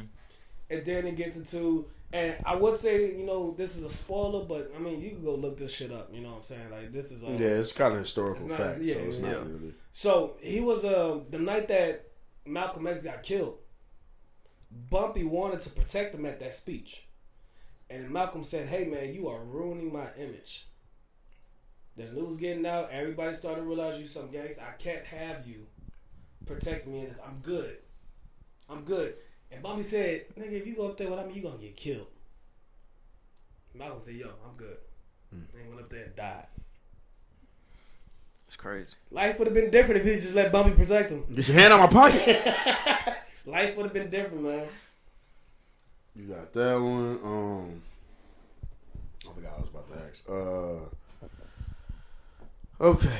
What's going on with our young black brothers, man? That's exactly where I was about to go. And speaking of one of those young black brothers, Casanat. Casanat, man. Here's my thing. Okay, get to it. Because the girl was wrong, but nigga, if you had an agreement with this girl and didn't pay her, you should have paid her. Oh, he didn't pay her? That's I think what she complained about. Now, he apparently put out receipts saying that he did.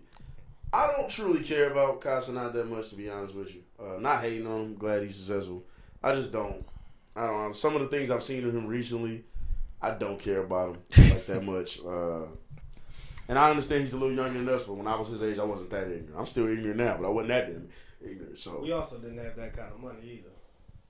I mean, ignorant. And when we were around that ignorant age, in terms of what he says about like certain communities. oh yeah. Yeah, no, not in terms of how he acted. If I had that money, I also. Oh, bro, it'd been way worse. We'd been way worse. Yeah. With that kind of money? Yeah. Shit, nigga, what? We just wouldn't have been saying That's the all shit you he got be called saying. for? Man. And that's my thing with him. It's like, bro, like, and then now I see another thing I want to say. I see a lot of people saying, like, why is somebody that young paying for? Because he's a fucking millionaire. He's a millionaire. He makes so much money a stream. It's fucking believable. Per stream, yep. It's I'm gonna just give a rough estimate. I know it might be lowballing it. He might make $35,000 every time he posts a stream or a YouTube video. You might really be lowballing. That's the lowball. And that's crazy because that's good money. He streams you might really be every day. You might be low. You might be super lowballing it. It's ridiculous. It might be 50 how much and money up. He makes. Yo, it might be 50 Drake, and up. Drake has said it multiple times. Yo, my little nigga Kai makes more money than a lot of you rappers. A lot of those streaming niggas are making a lot more money They than are. a lot of these rappers. Aiden Ross is making way more money. Aiden Ross is making ridiculous money. I hate him. I hate him, but he's making way more money. And that I don't hate Kai. I don't care for Aiden Ross at all, though. But yeah, Well, that Aiden, little you. Speed nigga making a lot of money. Oh yeah, I don't care for Speed. I don't care for Speed either. But again, that's not really our. But shout out to all my black niggas getting to the bread, man. You know what I'm saying? That's why I don't care for for Speed, but I don't hate him. I don't care for Casanat, but I don't hate him. Aiden Ross, fuck that nigga. But the other black streamers, I want them to succeed. My only thing is just like, again, they're not really none of them niggas are really for our age group, although Aiden might be around our age, but them other two niggas, Speed is definitely younger than us. So Aiden's like, okay, so he's close to our age. So like, yeah, it's a little weird, man. With Kai, bro, it's like if you, because he bought Shorty domain, he said he wanted to sue. It's like I don't know if you can sue if you was paying for pussy. But I don't know if that's how. But he did say that they signed an NDA. But you were paying for pussy. Can you still sue if it was probably okay? But she also said that he was trying to sell her to one of her homies. I mean, to one of his homies. Also, but trying to flip it on some sex trafficking. Yes, but she already selling pussy, like but then it does. They both get in trouble, but then now he gets looked at potentially as a pimp or a sex trafficker. If he was, but how is he pimping if she already selling it? Like he already paid, so he paid. Middleman, because all a pimp really is the middleman. But the middleman or the enforcer. But he was a customer. My main problem, now, if he wants to go ahead and refer, you referring. That can be, you know what I mean? But I'm just saying, she might be trying to go ahead and just spin it off because she don't want to be that bad person. Yeah, she definitely trying to spin. But I think he was. Like I said, I don't. My only problem with Kai. I'm not defending Kai. I'm just saying. My only problem with Kai. This is why I'm not gonna defend him. You know what I'm saying? And I love Kai. I watched him grow. You know what I'm saying? I was huge on A&P because Agent, Duke, Dennis, Phantom, those are my niggas. You know what I'm saying? I was rocking with these niggas in 2017. You know what I'm saying? So to see them all come together and bring this new nigga along, I'm like, yo, who the fuck is this new nigga? So I've been watching these niggas for a little second. You know what I'm saying? These niggas is some entertaining niggas. Mm-hmm. Kai is on the real younger side, so he does some wild shit. You know what I'm saying? Catering to that younger group. Right. And you know, Phantom, Agent, Duke, them niggas is for more our age. Yeah, because Duke definitely our age. Yeah, Duke old as shit. Duke's 30. Duke might be old. Duke's 30, yeah. So, my only problem with Kai is that the way he went about the situation. You know what I'm saying? That's his problem in most situations, truthfully. Because now you're in a situation to where she might be able to counsel you for defamation. Because he already... You're going to pay a domain for a name. And now, and in the eyes of the jury, you could be possibly lying on her. And you're a big streamer. So all you're doing is destroying her name. And then your life public. So, like, all your moves, like, there's... You know what I'm saying? There's a footprint for everything. Now, I'm a little... I don't care about, you know what I'm saying, what sex workers do. You know what I'm saying? Get your money, man. Get your money, Get your money. My problem is that, mama, if this was the way to get your money... You just ruined your whole way of getting money. I mean, somebody will still pay, but I do. It ain't gonna be a nigga like Castanet. I do feel. I don't know why they. Yeah, I don't it ain't gonna be a nigga of that stature. Exactly. That's why I be wondering. They have to be telling the truth because to mess up the money machine like that is crazy. Yeah, you gotta motor them out, baby. You ain't gonna get paid like that. Because if that was you, now maybe I could buy some pussy from you, but not. Because Castanet got money to really break some women up. If you start exposing this nigga. And you're lying.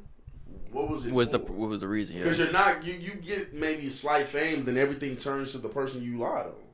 That's why I'm like, man, she gotta be. There's no way she's lying. That's wild. He had to have missed a payment or did something. But sometimes people do be wanting attention like that. She said that he was missing the second half of the payment. Okay. So if in my mind, if that's all she was going for was the second half of the payment, baby, you went about that wrong. Yeah. You went about the wrong. Even if you wanted to threaten him more with the possibility of you posting these pictures. But you threatened him and then immediately post the pictures. Yeah. Now what is he scared of?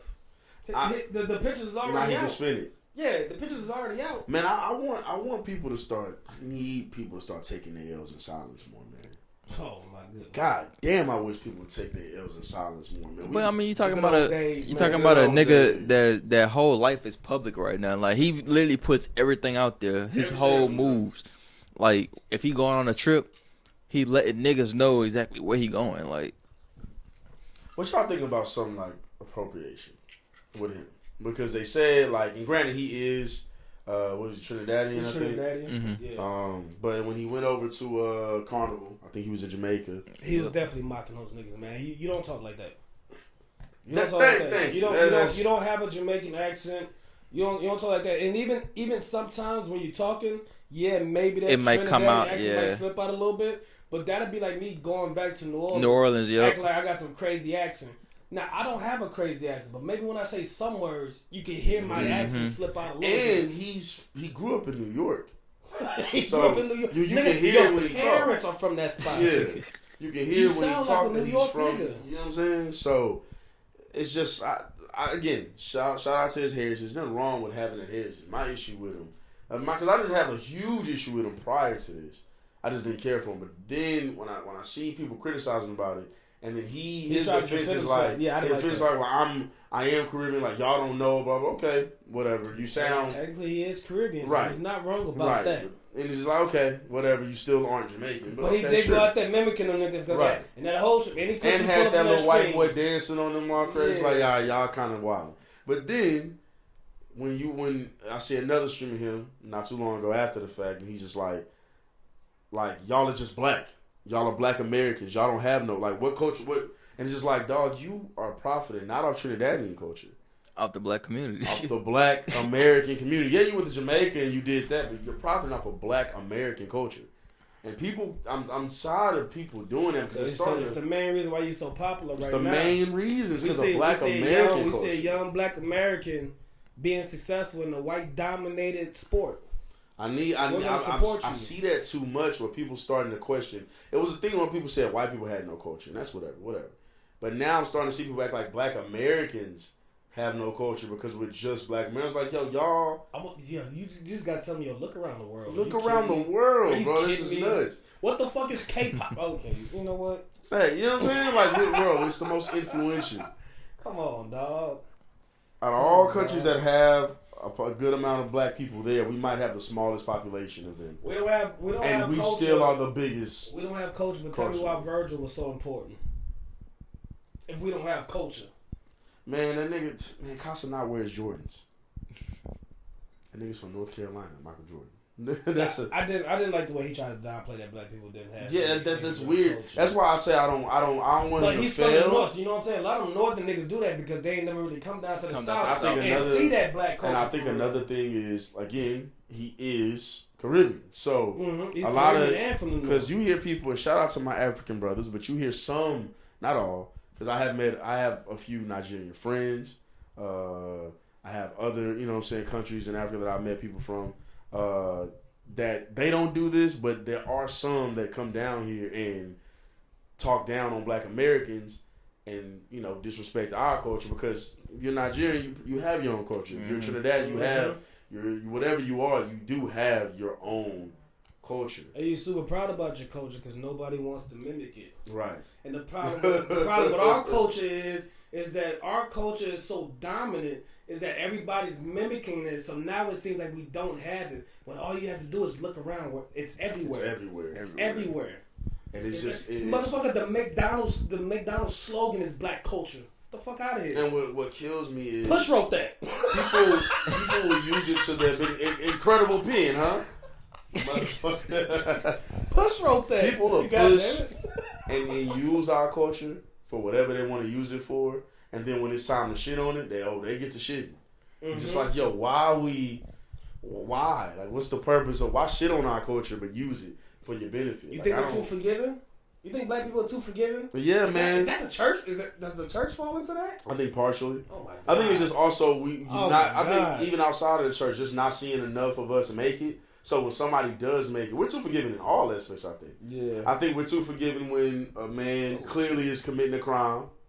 Clearly did the crime, and everybody just like, nah, man, I don't know. His music's still good. Nah, man. I had an argument with some late 30s, 40-year-olds about Diddy, and it was like, man, they just saying that. I'm like, yo, like even if they are, at least make it seem like these allegations are serious. A nigga saying, take that. Nah, that nigga did that shit, bro. That nigga did that shit. That picture of him with that mohawk, he's guilty. Nigga is guilty. Oh, man. He did that shit. The real criminal. That shit's fucked up. Yo, man, something crazy about Diddy. I heard, I don't know who this lady was, man. She might have been like somebody related to Diddy or somebody related to Biggie. But she was like, man, this motherfucker Diddy, as bad as he's been, and she was like, and she's one of the people that believe that Diddy had something to do with Biggie's death.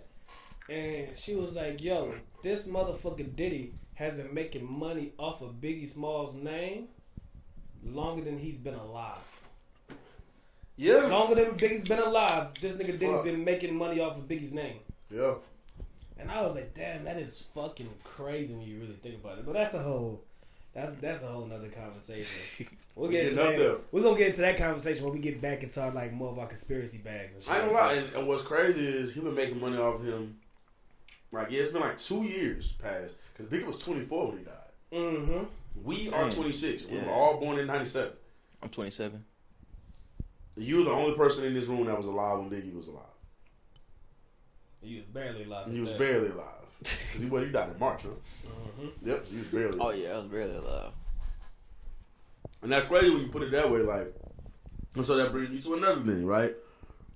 Are we starting to be the unks, man, or the OGs, bro? Is that what we are? I've been called that by younger people. It's like, dog, we're young. Nah, not yet, man. I just think these young niggas, I think that perception of time is completely off. Because if we're back in the 90s and we're only 26 years old, we're still looked at as clearly young niggas. Mm-hmm. Well, No? I want to agree with you because that is just what you would consider right. However, when you think about rap and in the 90s and how adult we looked at, like how when you look back at these niggas, you look at them like they were this, whatever. We know now in perspective, like, damn, Biggie was only 24. And people have said that about his life when he passed, was like, when you look back, it feels like them niggas were older. Same with Pac.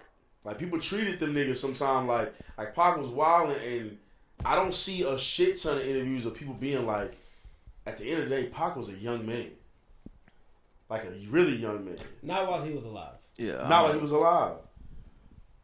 Maybe a couple like friends might have said, maybe like somebody like Shot G might have said that. But people just treated Pac like a grown ass man, which he was grown, but like a lot of some of his more big moments, he was 22, 23, 24, like. But see, back in that time, in that Pac era, you know what I'm saying, they'll probably look at somebody like Cool J as the OG. And respectively, Cool J was probably in his 30s by then. Yep. Yeah, I think probably by like early, like probably you know 93, 94. So it'd be cool. It'd be cool to call Cool J OG or Unk. You know what I'm saying? You're 30 something.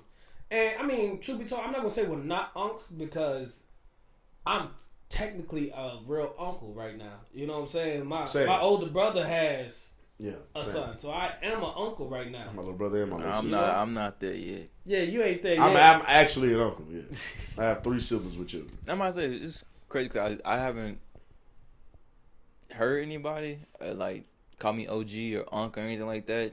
So like I wouldn't consider myself that until I'm actually in that position. It low key could be because you look younger than us, even though you're older than us. Dang, the beard ain't there yet. Nah. Because what I really think it low key is like, because we bigger guys, we both got beards, and we say a lot of old like terminology. We kind of seem older than people think we are. I grew up around nothing but niggas older than me. I grew up around men and women older than me my whole life. So I didn't start being on the age and or older than niggas until really I graduated. And then I was always like the oldest, like growing up and everything like that. Like I'm the big cousin, yeah. I was a little cousin. I'm a little cousin. See, I'm not even a little cousin, man. I've always been the middle nigga, man. Real middle child. I was the middle cousin. I'm the middle kid. I've always been the middle. Now I'm the oldest of my siblings, so I'm the big brother to my siblings for sure. But my cousin, I'm the last child of the '90s in my family.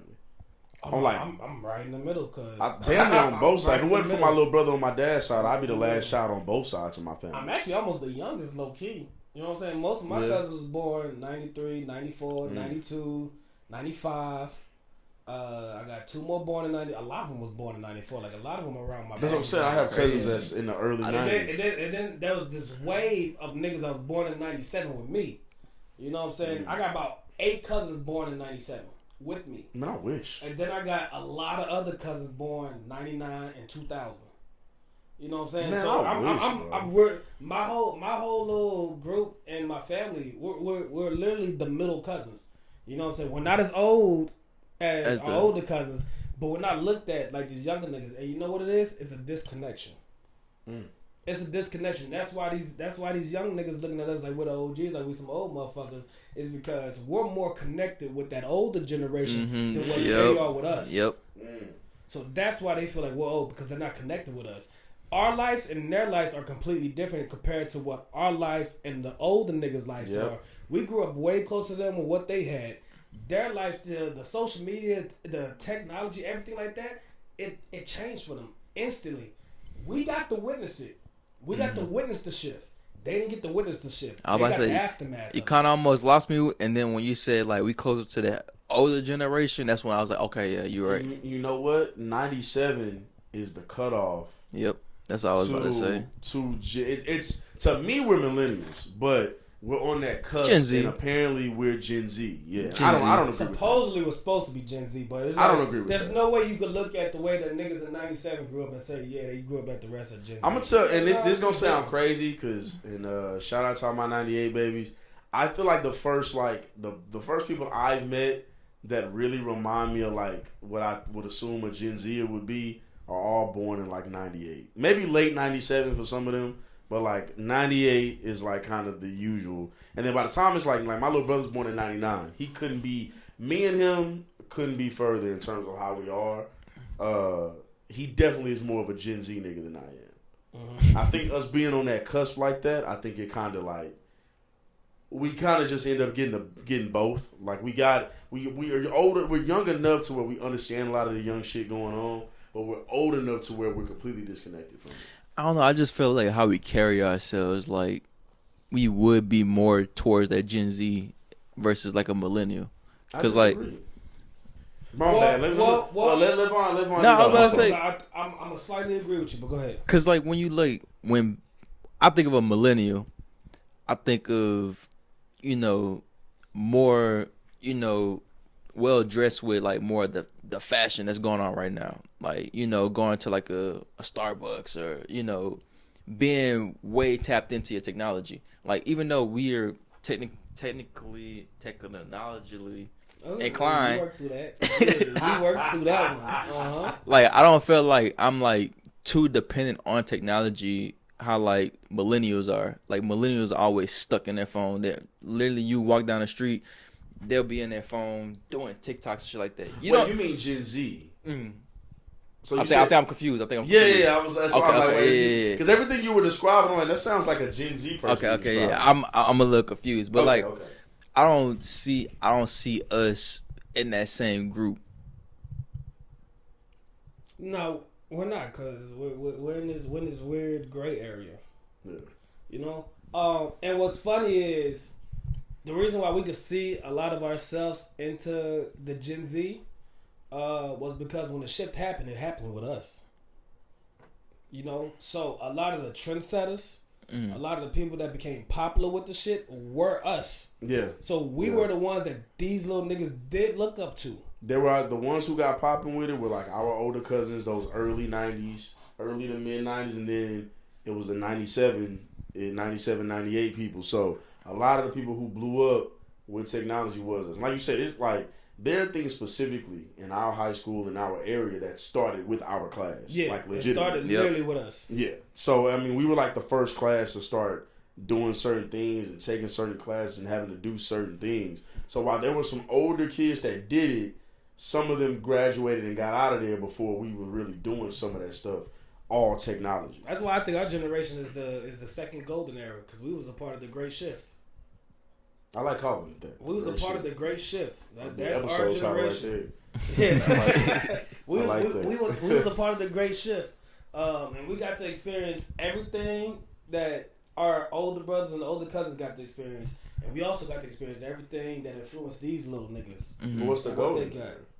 The first golden era? Yeah, the first one. First golden era will be the babies that were born in the early 70s. I was going to say, because they got to sit there, they got to watch. And I'm gonna just speak on a broad aspect of this. Mm-hmm. They got to sit there, they got to watch the music form. You know what I'm saying? This is when they're kids. This is Stevie Wonder's age and shit like that.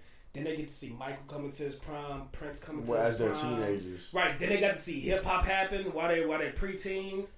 and then the shows start coming. Boom, boom, boom. All the shows start coming, and then let's get to sports. Now you talk about basketball. You start to see Magic. Yep. You start to see Bird come in. Football, you get to see Jay Rice and Walter Payton and all The that. For the early 70s, they're like, as hip hop is really starting to form and take shape around the country, they are in their. They're like in their real teens. Like They're like late 16, teens. 17. Yeah, they're in their late teens at that Yeah, point. so hip hop to them when it first came out must have been fucking lit.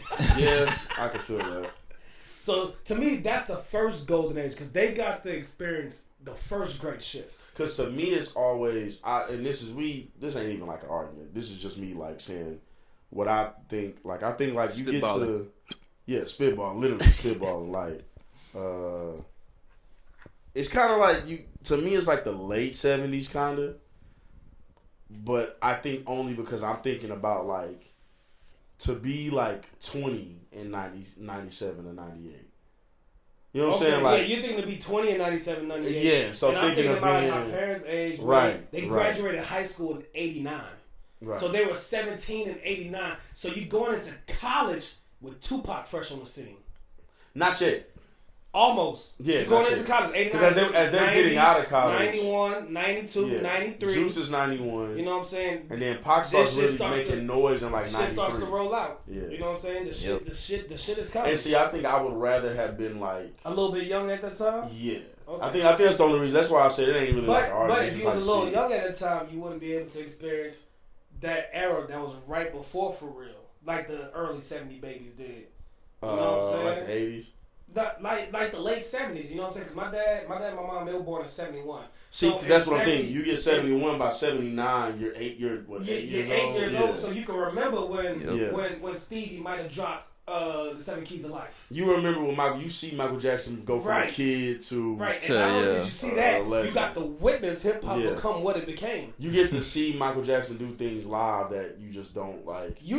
At 8 years old, you probably remember what basketball was when Magic and Bird hit the scene. Right, you do, yeah.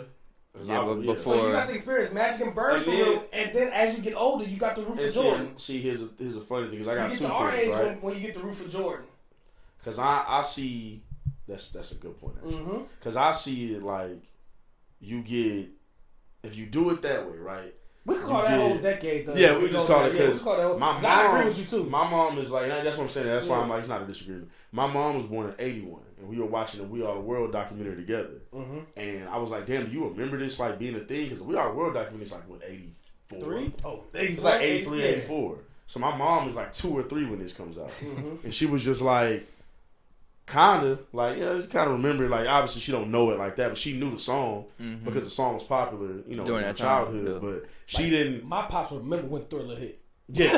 See, my mom has no recollection of that. My pops remember when Thriller hit. My pops remember the things that my pops got to experience. Yeah. No, that's my God. That's a good point. But then again, the things that we got to experience. But see, here's the difference, right? The kids are gonna think about the same thing about your us. Pops, and I think this is why I said I would rather be. It's all a golden age, but it just depends on where you want to land. Yeah. Because for me, you would have rather been later. Because especially if I'm in the South and I'm in Louisiana.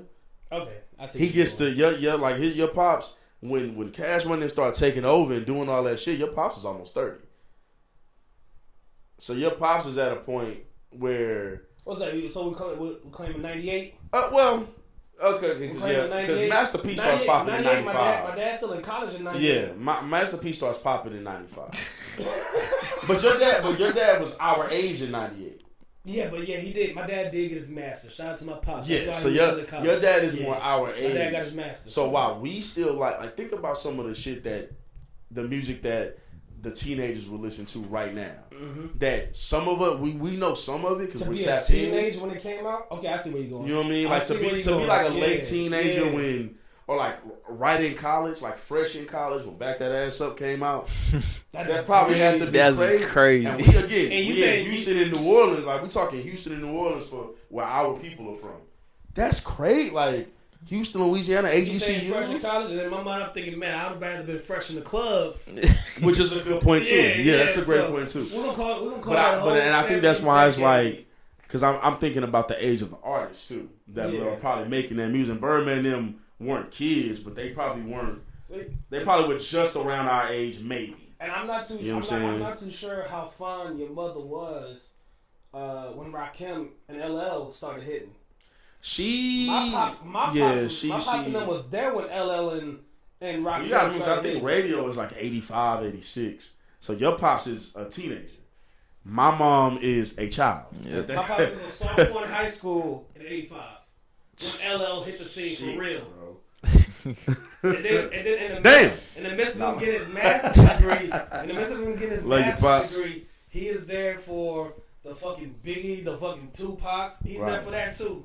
I think that's what I'm saying, like, cause that's whole 70. Because it's like, how many artists do, not shitting on it, but how many artists do we appreciate at our age that are younger than us? Like, really, like, that are younger than us? Yeah, because Biggie and Pac are, I think they're either his age or they're younger. At that time, they probably would. I think Pac is his age. I actually think Biggie might have been his age too at that time. I think Pac is like 71.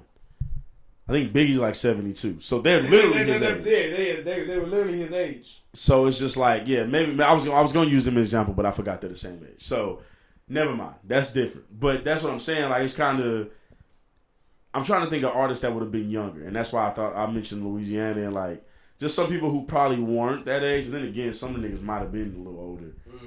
So I don't know. And then it's hard to say for somebody like, because I wouldn't want to be my mama age. Let's say 96, 97 is when, you know what I'm saying, the Louisiana scene starts to, you know, make some noise. My pops at that time was probably roughly around 27. Yeah. Oh, I'm lying. I actually would want to be my mama age. The kind of pride you might have behind that at that age. Right. But I see when you younger, like say you 21, yeah, exactly. Now you got real pride in it because now you feel like, oh, this is specifically like, because once we at that age now, with some shit legit just ain't for us. Yeah, you see what I'm saying? I see what both of us are saying. Yeah, you know what I'm saying? You're talking about being at the right age when that came out, and I'm talking about being at the age to witness the stuff right before it came out, and still witness what came out. Because what made me even think about like us being the unks and all of that in the first place. And thank God the Warriors are losing. Sorry, Warriors fans. I hope y'all lose. We're not unks, young ass niggas. We'll beat the fuck out y'all niggas. On folks. What made me think about it, right, was like was his tweet, and it was like this dude said he had he was like, I think it was a teenage son. I forget exactly what he said, but yeah, he was basically just like, I got a child, and he asked him about. I think he said he had a 20-year-old. He might have had a 20-year-old like son. Like, it might have been older. I'm gonna look in a second. And he was just like, you showed me the tweet. It was a 20-year-old. Yeah, I think he had a 20-year-old. It's like he said. I asked him about like the beef and stuff. He was like, "Yeah, we don't really care about those older lyrical guys." And it's like, for us, we're right at that age where Drake, Kendrick, and Cole are all near and dear to us. Like because we got to see them rise, but we were younger than like. There's a group that is even more near and dear to, and it's like my. We knew what hip hop was before they entered. Shout out Degrassi Drake. Yeah, we knew what hip hop was. Right, my cousin watched Degrassi. My cousin Christian. That's why I call us the second golden age. Because we was there to witness what hip hop was before the great shit, before the blog era. Mm-hmm. We remember that time, and then we was there when the blog era. If you was tapped in, if you was our age and you was tapped in enough, you know about the blog era. You could have been young enough to not be tapped in, but a lot of us are having awareness of the blog era and the artists that came out of it. And then what had transpired after the blog era, we was also able to witness that. And then we started being able to go out a little bit after the blog era ended, like a couple years after it ended. And then the fact that the big three is still the niggas that we watched since they were technically hip hop babies. We not even technically. They were. We watched. We watched. Everybody in here has a story when they first heard Drake, when they first heard Cole, when they first heard Kendrick, and most of those stories are pre-2010. And then for Kendrick, it's like 2010, 2011. So, when was the first time you heard Kendrick? It was like 2010, 2011. What song? Do you remember the song?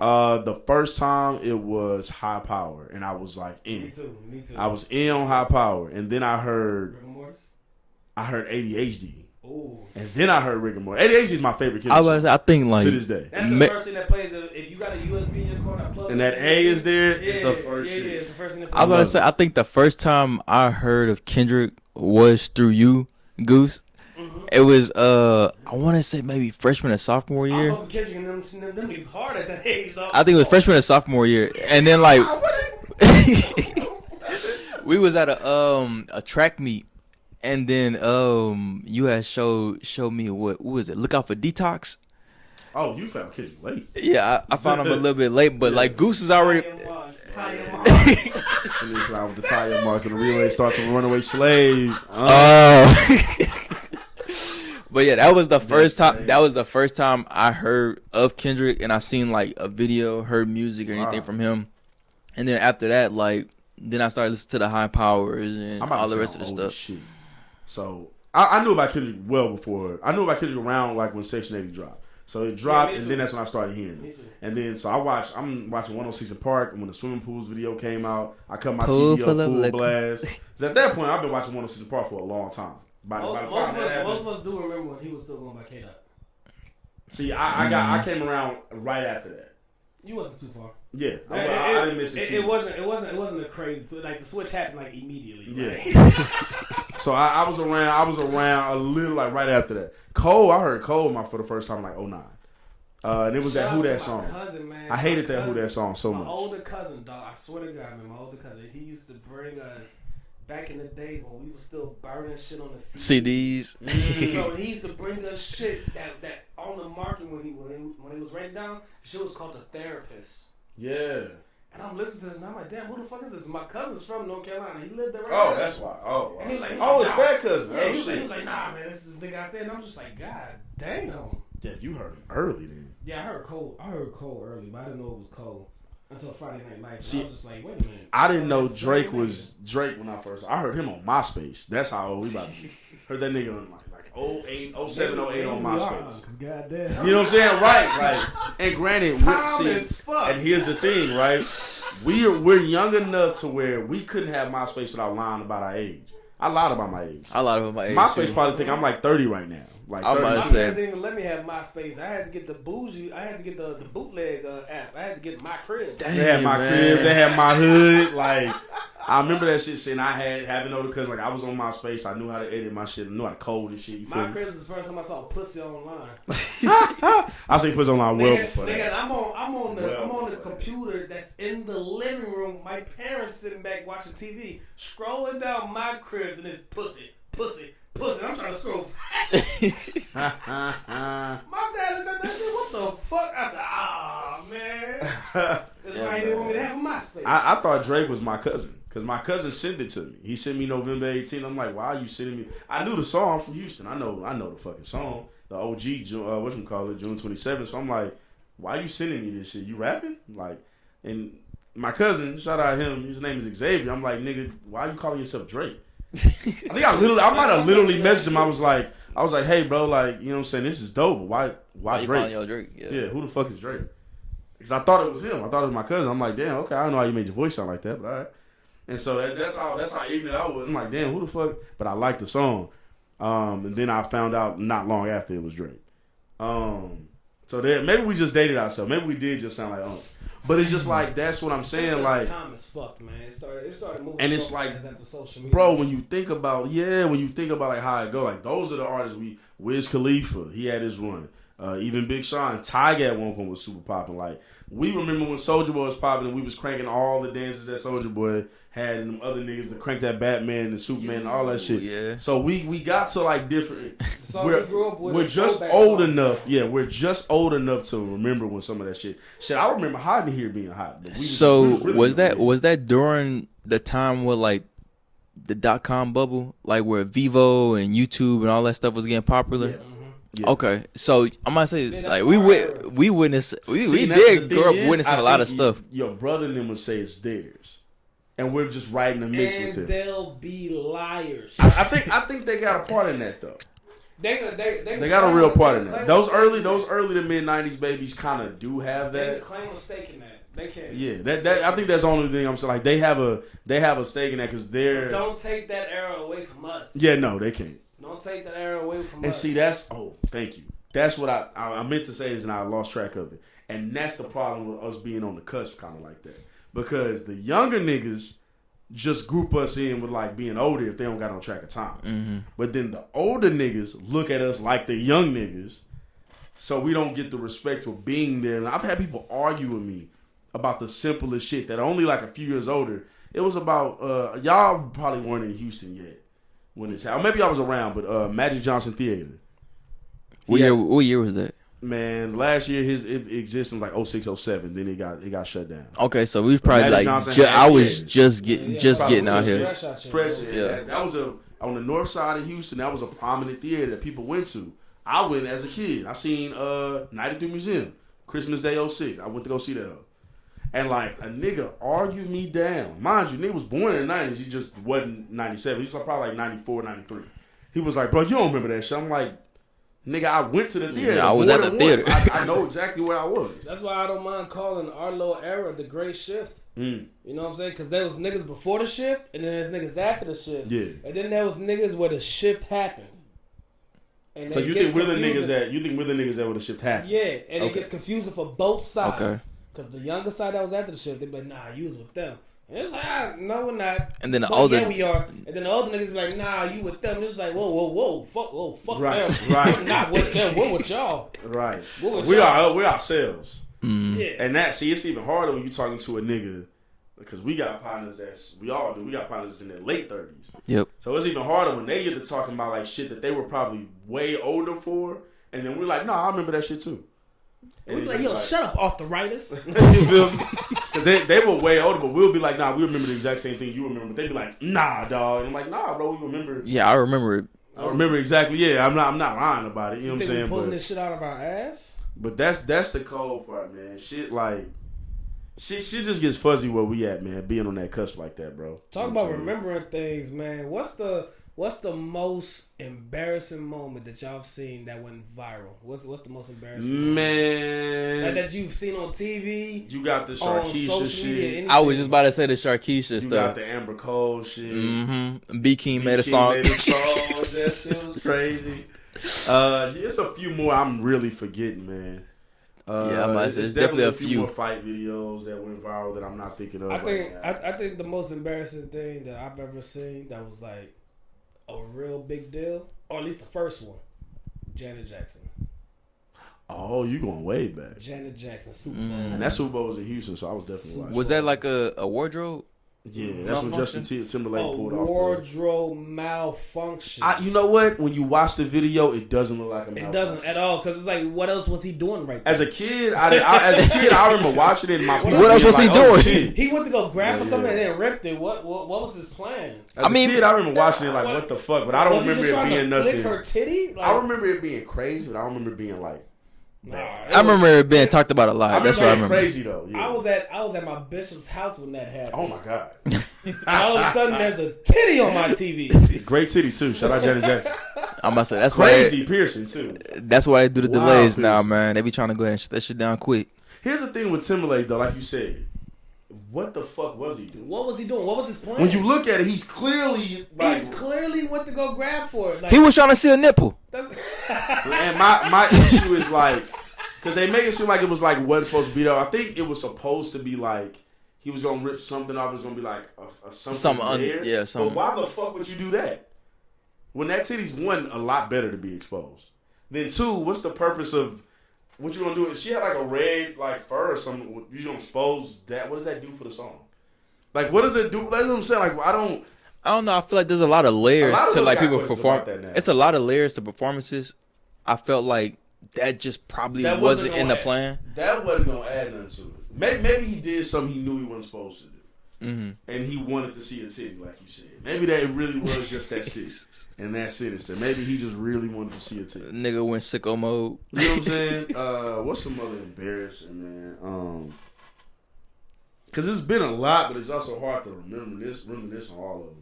Shit went viral on Vine. Shit went viral on Facebook. I mean, the one I could think of is when Mike was shooting that Pepsi commercial and got his hair cut on fire. But see, that's not really viral. Yeah, it's not really viral. That we more so found out about that from the movie. Mm-hmm. You know what I'm saying? Like that's why I'm like, excuse me, shit, sorry. All up in the mic. Man, well, I need to burp for a second though. I've been trying to hold my shit in. That's how I've been. That's like I'm trying to think, bro. Like what other viral moment? I hope while you in there, you thinking about a viral moment, man, because it's tough. Shit nowadays go viral easy. Like shit nowadays, you get 1 million views on Twitter with no problem. It might not just be something that needs to go viral, but just thinking about the time that we're in, like where people just find pretty much anything entertaining or anything, funny, embarrassing, a viral moment. Yeah. But like back in the day, like when shit went viral or shit was embarrassing, like it was an actual moment that needed. It was a real moment. Now it's kind of like things that just go viral just to go viral. And ain't nothing wrong with that necessarily, but it's just like I don't know if it's the same feeling. Twitter niggas, they could say whatever they want to say. It could just viral. And then go viral. Yeah, quick little video of really nothing really, but it'll go viral. And so it just depends, man. I went viral for the dumbest shit on Twitter. I went viral for getting curved. Damn. And I wasn't even shooting my shot. Going viral back in the day used to be the hardest shit ever. I went viral right after we graduated, literally. Not the, like right after like that, but like that summer, I went viral on Twitter because well, maybe it wasn't. I don't know. I DM'd a girl that I was cool with. Not even on. I swear to God. So how did DMs get out? I'm gonna explain. Okay. Yeah. I don't know the story. Yeah, I don't know the story. So I DM'd a girl that I was cool with. Y'all know who this person is if I said the name.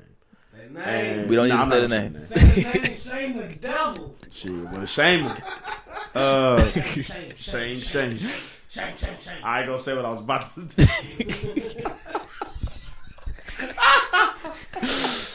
Oh man. Alex Jones a wild motherfucker. Oh my god. Go ahead. Oh man. So I said I just hit her up on some cool shit. And like I was kind of like either bet like when you come back in town we can hang out. Something real simple, bro. It was not crazy. And then like I'm gonna need to go find this. There was a selfie sent back to me with her and her nigga. Like the nigga had some freaky ass pose with his tongue out. They was clothed, but like it was just, and it was something like I don't know if it was she good or it was like I'm good. We don't need to be doing it. Blah blah blah. I'm just like, and so I'm like, it's one of those. My boy Eric, y'all know Eric. Yep. Shout out Eric, man. That nigga, my brother in Christ. He knew how to go viral a little more on Twitter. So he was like, nah, post that shit. I'm like, fuck it. So he found a picture of LeBron going like this, like when he was confused. I know exactly what tweet you talking about now. And so he put the tweet that he. That must have been back at the time when most of us was going viral. Yeah. Yep. Yeah. Like, it's 2015 something. Yeah. Yep. So he posted, and then we in Whataburger. So I'm like, all right, cool. He just posted it, and I'm starting to get and then you know the notifications used to hit back then. It was different. It was way different because you couldn't mute them. Yeah, you couldn't mute them bitches, so it was just coming. Phone freezing up. There's so many. And I just started getting mad reach. I'm like, God damn, bro. Like, that's a lot. It was so many fucking retweets, dog. And going viral back then was different than going viral now. Because people think, you know what I'm saying, you get your little 1,000 tweets, you going viral. Nah, back then you was getting way more than 1,000 retweets. Bro. Because that's all you could do to it at that moment. So you're getting 20,000 notifications off rip. I think 2015 you could quote it still. You can start quoting it. I remember going viral right before the quotes happened. Yeah. So you were viral before that. I started a whole fucking trend I don't get credit for. Some niggas stole my shit though. That's alright. A few popular Twitter niggas right now stole my fucking. They cropped out any of my shit and they posted it. So some people that we all follow went viral again off my shit. Nigga, I've had iFunny crop out my at name. Shout out iFunny, to post man. my shit that I said. Dog, and I'm looking at the shit, and on iFunny it got like 80,000 likes. On Facebook it got like 90,000 likes. On Instagram it got like 75,000 likes. And I was like, fuck, my name isn't in none of these fucking tweets. And these are my words that I came up with. They did you super dirty. But that was like the second time or third time, you know what I'm saying? The first time when I started the trend, I don't know if y'all remember. But I was one of the first niggas. I guarantee I was the first nigga that went crazy with this. With the, you remember so-and-so? This is him now? Oh, that was you? Yes. Yes, and I started bagging on all the niggas that went to spring. I did one for all the niggas that went to spring. And a lot of those started bubbling like crazy. And then I started seeing other people do it, and I'm just like, look what I started. And then I started seeing the big pages do it, and I said, wait a fucking minute. I said, wait a fucking minute, dog. Whoa. Now I'm about to say, I wish I had access to my old Twitter account because it don't have a lot of tweets on it. and I want to say they probably like filtered it out of the shit, but like it was I gotta delete my old Twitter account. It's a few tweets, like it was all during school, like where like niggas just went viral. Like I remember one time where like they couldn't fix the fucking school alarm or some shit like that, and I made a mention about the school alarm, and that shit had like mad retweets, and I was like, I need that page back. Mm-hmm. Like it was a few tweets on it that went viral. I need to delete my old Twitter. I gotta log back in and delete that shit. Damn, I was posting shit that I didn't even realize I was posting. I was talking crazy on my old Twitter, bro. I was talking, but that I was from the time my first Twitter account I made was in 2012. So I was from the time when Twitter was really Twitter. Mm-hmm. You know what I'm saying? Like everybody was talking crazy back in that time. Just tweeting whatever. You like go to any celebrity's page that had a Twitter at that time, I guarantee they got something super fucking crazy on that. Bro, I posted myself jokes. way more than I thought. You know what I'm saying? I made a new Twitter. I made a new Twitter because I was trying to hide this Twitter from my girl at the time. Whoop-de-whoop. Mm-hmm. You know what I'm saying? And that's what I stuck on to, and that's like 2014. So I've had my Twitter account since 2014. This is the one I'm on right now. But my original one, oh man. If I find I could pull up some of the tweets I had back then, it's like, my God. I would be canceled immediately. So before we get famous, I'm going to have to go back to that Twitter account and delete every fucking all thing. Delete all that shit. I just found a tweet I tweeted to you. And it's, I forgot what we was talking about, but I deleted what I originally said, I think. No, I didn't. Hold on. You said Cole better than Kendrick in 2016. I said Kendrick better than Cole. I was always a Cole fan. Let the record be known that if you watch the earlier episodes and I was dissing Cole or I was on Cole's ass, let the record be known that I've always been a Cole fan. I mean, I think on the last episode you said you went to bat for him. Yeah, no, I was. Man, this is crazy. I took Cole over everybody. Mm-hmm. I took Cole over everybody. We've been doing this shit way too long. Yeah. I didn't know 2016 we were still doing. I knew we knew each other. We was friends. 2016 might have been our prime of us going back and forth. It might be, man. We went back and forth a lot. I tweeted way more on here than I thought I did. Steve was one of the first niggas that made me change my opinion. We was talking about, I forgot what we was arguing about, man. It might have been Shaq versus Hakeem. I think the argument might have been Shaq versus Hakeem. Oh, man, I was on a crusade about that shit. This nigga was cooking me. I was not feeling any anti-smoke with that. This nigga was cooking me. And then once he started saying the shit that he was saying, and I looked it up, I was just like, damn, this nigga's right. This nigga's right. I'm taking Hakeem. I was fucking wilding, my nigga. What was wrong with me, bro? Oh, we was both wilding, bro. I didn't realize I was saying something. Like, I'm looking through my media right now. My bad, I know this is a podcast. I just been looking through. So I'm trying to find that tweet. So I feel like I deleted it.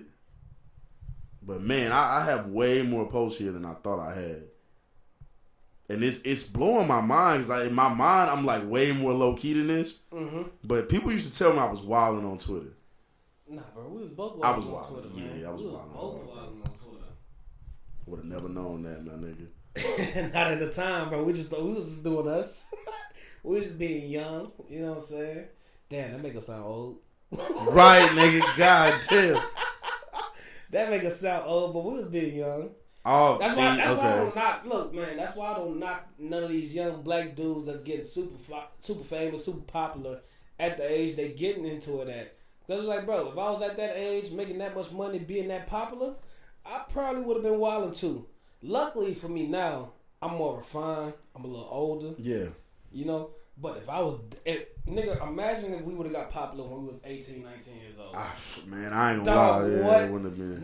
Niggas, the same way we're talking about these niggas older than us would have been talking about us like that. Oh, no, these young niggas wild. They doing this, they doing that. You know what I'm saying? And we'd have been looking at them like, oh, these old niggas hating. You know what I'm saying? So it's just like, It's funny how life works.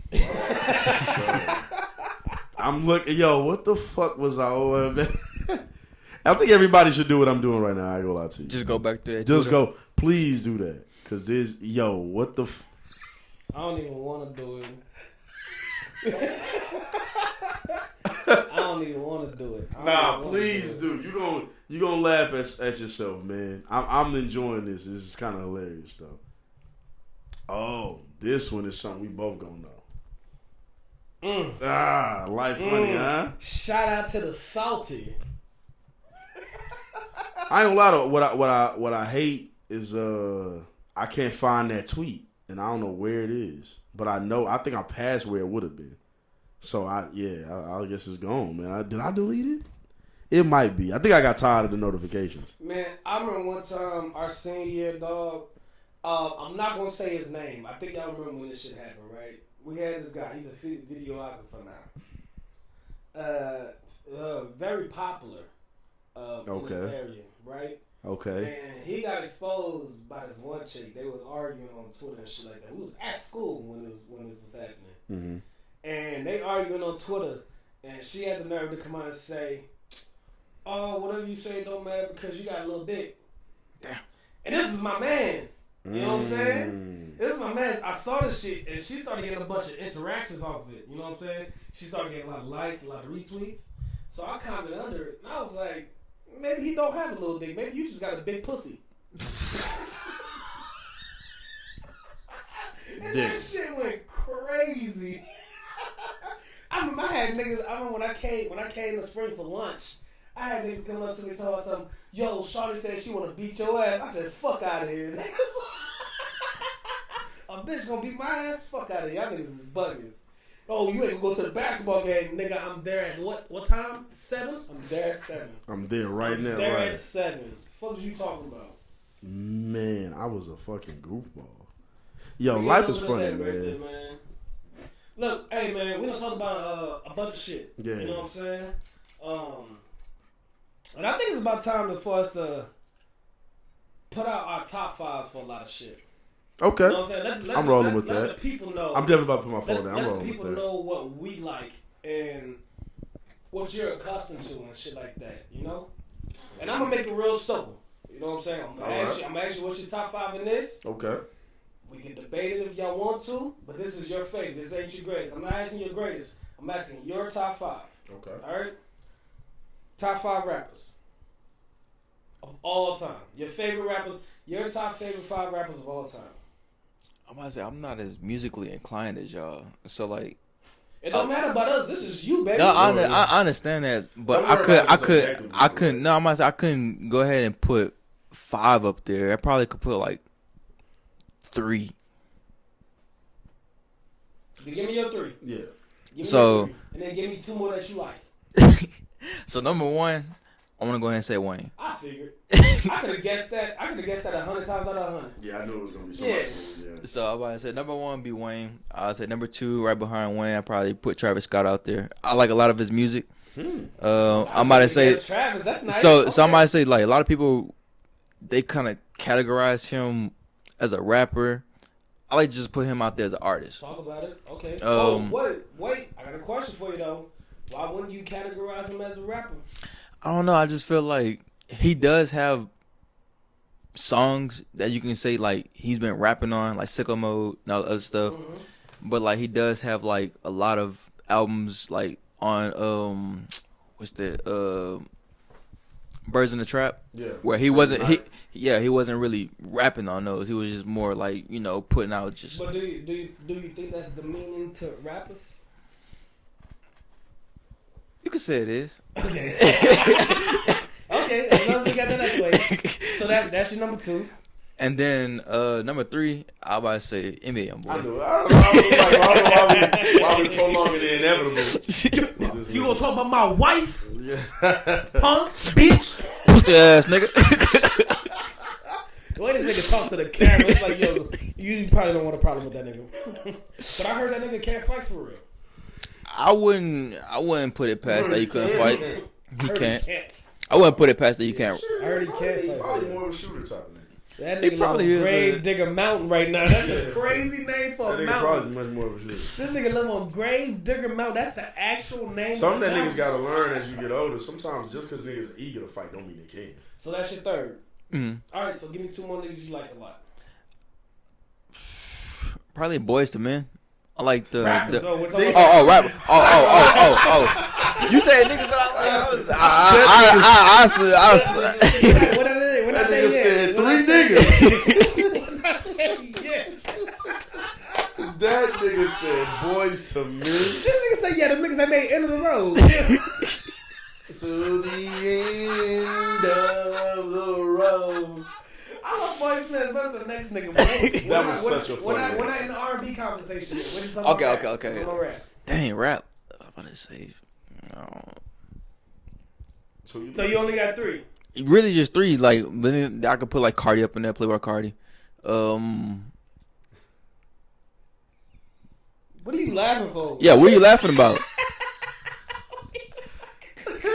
Go ahead. Now, but before I continue, I want to know what's so funny. I want to know why you laughing. I didn't know. I like Cardi. Excuse me, Goose. Watch your foot. Because he didn't say top 5. He said the 2 niggas I like. He said the 5 niggas you like. It's just this is admittedly. I said okay, cool. And this is why I like you doing exactly what Tyler Creator said more people should do. Talking about the 5 artists that you like. Mm-hmm. So I knew you. We're probably gonna have like objective like what not the consensus. We don't have our own opinions, but we're gonna have like the big dogs in there. But your list just made me laugh. I was not expecting to hear Playboy Cardi. I like Cardi, man. I know you like him that much because I fuck with Cardi, but I ain't know. Cardi cool. And I'm about to say number 5 is this like all time or just like currently for you? I'm about to say currently. I'm about to say because like I'm about to say all time is probably the top 3 that I told y'all already. Like I don't know number 5. I'm about to say I don't really listen to music like that. I just watch videos. Gotcha. So that's why this one was hard for me. Like as far as like rappers, I couldn't name top 5. And the fact that you went first, I appreciate you because you could have gave yourself time to think. And you just went off the rip with it. I appreciate that. You know what I'm saying? What's happening, Steve? Talk to me about your top 5. Right. So mine is gonna be more objective. Like my favorite is different. My favorites are a little different, but everybody that I put in my top 5, while it is like more of an objective list, these are niggas I also still really enjoy. I'm about to say, just talk about your favorites. So we ain't getting into the greatest debates. Oh, we're not getting into the greatest debate? Nah, just favorites. Oh. Just favorites. I don't want to get into the greatest debate. Oh, okay. Because that greatest debate is gonna be a whole episode. Yeah. Oh, okay, cool. So I don't gotta get my objective list in. No, we good. Just your, all right, we your straight, personal man. top 5. So just when I'm thinking about rappers, I'll mention some great artists too. Like, you know what I'm saying? I guess the ranking don't really matter, just guys that I know I listen to. Right. I'll try to not go so underground. I'll name some artists that actually have a little bit more mainstream appeal, and maybe a couple underground niggas. So I'm gonna throw Hove in there. He's somebody I still actually like actively listen to a lot of his old albums. Mm-hmm. Okay. Jay-Z is definitely in there for me. Like guys that I like, because I love Pac and Biggie and I do listen to them. Actively, I don't go back to the albums as much. That's funny considering how much hate you've given Jay-Z. I don't give him that much hate. I don't think I have given him some hate, but I love old Jay-Z though, and he beat Nas. Okay, I got you. Yeah, I got you. So you got Hove, Ice Cube. I knew you was gonna say Cube. Yeah, Cube was like, because again, while Pac and Biggie also. Me and you both respect Cube at the same level. Man. We both respect Cube. Here's the thing. I'm gonna say this with my list for anybody listening. Cube is the most slept on. I agree. My list is that like Pac and Biggie are in my objective list. Mm-hmm. So if I'm being just objective, but I also really enjoy their music. But I'm just thinking about guys who like I consider my through and through favorites. While I do love the shit out of Pac and Biggie, I probably listen to Jay-Z more than both of them at this moment.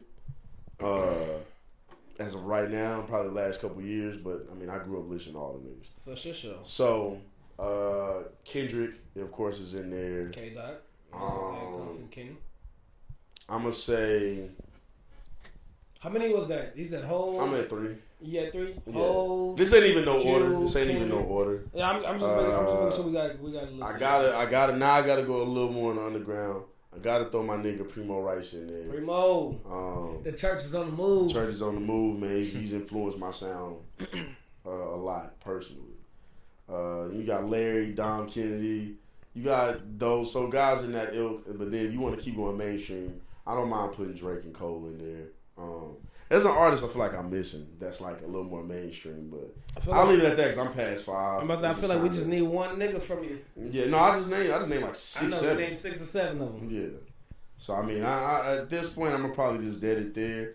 I can't really. Yeah, for me, it's My favorites, I have a shit ton of artists that I like actually listen to a lot. So. My top 5 favorite, my fifth one's gonna throw y'all the fuck off. I ain't gonna lie to you, it's gonna throw y'all the fuck off. Biggie, first and foremost, I die on the hill that Biggie's the greatest rapper to ever touch. Tupac is, but that girl was not that fine. Whatever. You ain't see the bitch. Say you ain't see the bitch. Hey, she might have been that fine. She wasn't that fine. What Biggie say? Yo, you said. I was like, nigga, what are you saying? I was joking, but I was also dead serious. Like, wait, what do you mean by that? Oh man. But yeah, I got Biggie, and then I'm gonna go Dom Kennedy. Mm-hmm. Dom Kennedy was very influential in my life at the time where I met him. Okay. And not met him like personally, but when I met him, sonically. For sure. Shit, his whole soundtrack is like the life of my freshman and sophomore year. Like that kind of shaped me. Mm-hmm. So Biggie, Dom. Then I'm gonna probably go Biggie, Dom. I'm gonna have to throw Larry in there because we're talking about personal favorites. I'm gonna have to throw Larry June in there. Mm-hmm. I'm gonna have to throw Larry June in there. Hey. Sock it to me. Yeah. I'm gonna have to throw Larry June in there. You know what I'm saying? That nigga changed my whole perspective on what the rap game could really be for me.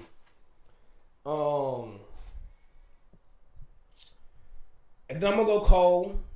Because I'm not going to act like Cole is not like the foundation of how I rap. So I'm going to have to go Cole. And then my fifth is going to throw y'all the fuck off.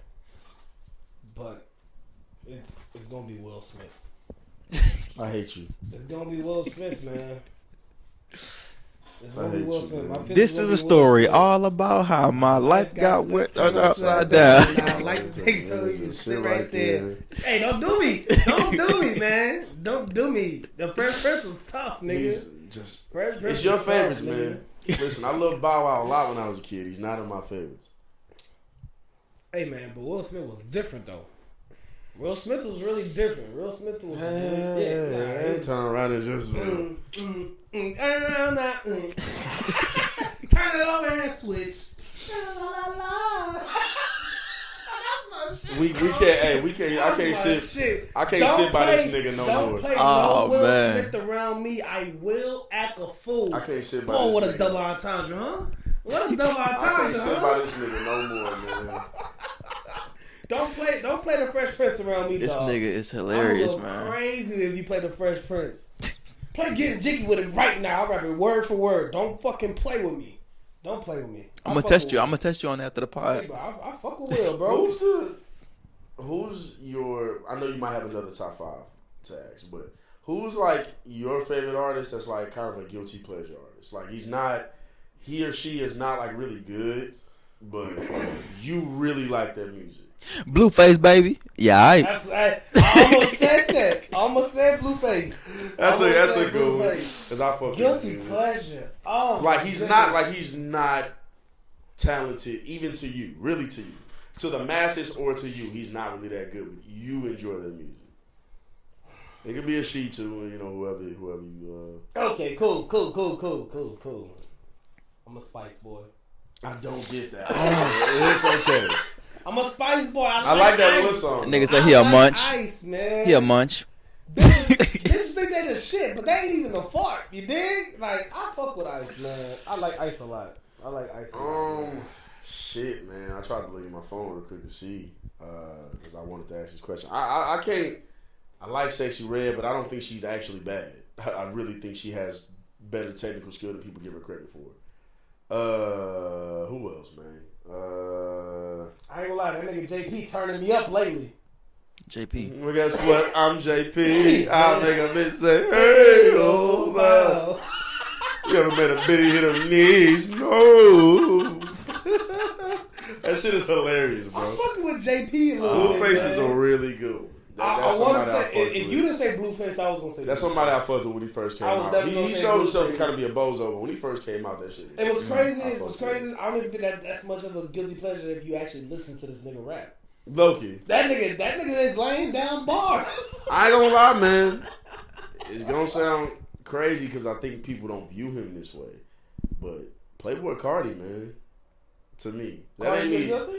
I think because people would think that I'd like when I first started fucking with Cardi, people didn't think I would end up liking him. But I mess with his music, at least for the most part. Especially the first two albums are crazy. The other artist I wanted to say, the only reason I did say it is because a lot of niggas did like his music a lot. You know what I'm saying? But I didn't consider it good music, but I loved what he did. Who? That was X. Oh, I liked him a lot. Yeah, that was X. But I thought he was nice, actually. He was nice. Yeah. He was nice, but I also heard the criticism. I was just like, oh shit. Some of the criticism was cool. Also, same criticism that Big Sean kind of get. I really fucked with Big Sean at one point until I realized that the media turned on him. I was like, oh shit. Only thing with Big Sean is that he's kind of corny. I heard Big Sean say some of the craziest shit I've ever heard on a microphone. Nigga, what? I knew he was gonna ask me. No, because you're not going. We've been talking for some time, but you not gonna do is say Pusha T ain't on that level they say he over. But Big Sean just said some of the craziest shit. Whoa! I'm not saying that. I'm just saying. You said Big Pusha T lyrically to you ain't that crazy. Big Sean lyrically to me isn't that crazy either. But has Pusha T said some of the craziest shit you ever heard on the mic? Pusha T has said some of the coolest shit I've ever heard on the mic. What the fuck did Big Sean say that was crazy? See, now he gonna maybe tap back into wobble. Don't get me going. It's roll weed time. Whoa! Mind you, I've already had it. I put in the top 5 of guilty pleasure already. I threw in Will Smith. I don't mind Will Smith because you didn't say like Will Smith was the craziest. You have a story for why Will Smith is in there for you, and Will Smith would be a guilty pleasure artist. Cool. You said Big Sean said some of the craziest shit. I used to really fuck with Big Sean. I did too. I think he made good music. Boy. D-Town. I used to fuck with Sean, man. But my only issue with your statement ain't fucking with Sean and none of that is why. What is I'm trying to think of that. Oh my god! And people hated this line. They hated this line, but I was like, yo, why do y'all hate this line? The Plan It Out joint? Yeah, I was like, yo, why do y'all hate that line? It's not a great line, man. You do like the solar system and Plan It Out? Why do y'all hate that It's line? not a good line. It's not a good line. Why? It's Why? not a good Why line. is it not? Maybe his delivery could have sold it better, but it's not a good line, bro. Sometimes you gotta do like the solar system and plan it out. Yo, that shit's tough to me. That's not tough, man. That shit kind of You know what my problem with Big Sean is? Let's talk. My thing with Big Sean. Probably the same shit with Fabulous. Let me go ahead and get some more. Partially. Yeah. I think I like Fabulous is a little too. bit better than Big Sean, but yeah, Yes, Fabulous will yeah. have a miss on the lyric. I think sometimes them niggas, they'll go with their first mind when it comes to a punchline. And because we right, when you doing it, you're not supposed to always go with your first line. I'll out-rap Big Sean and Fabulous 10 times out of 10. I agree. I would too. And it's like, but they can, I think 10 times out of 10 is strong. I think 8 times out of 10. But They gotta come with something crazy. I think they can. The problem is, I think, because we have songs we're not trying to be complex on. When we try to get lyrical, we're pretty good. I think them always trying to have like bars and metaphors, they go with the first metaphor that comes to mind. Oh, I just kind of thought of the line about Big Sean. He was talking about weed, right? And he was like, I was splitting the O in half, and I was just, he said, I split the O in half, now it's a parentheses. And I was like, yo. That wasn't in the Real Weed Time song, was it? It might have been.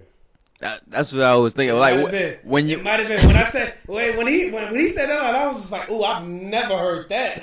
So like what? I've never heard that. When you said that, nigga, I know what the fuck split the O in half is. I know, but at that time when I heard that, I was in my age of really smoking weed. Oh. So when he said I split the O in half, now it's in parentheses. I was just like, wait a minute, he said, "Oh, he split." Shit.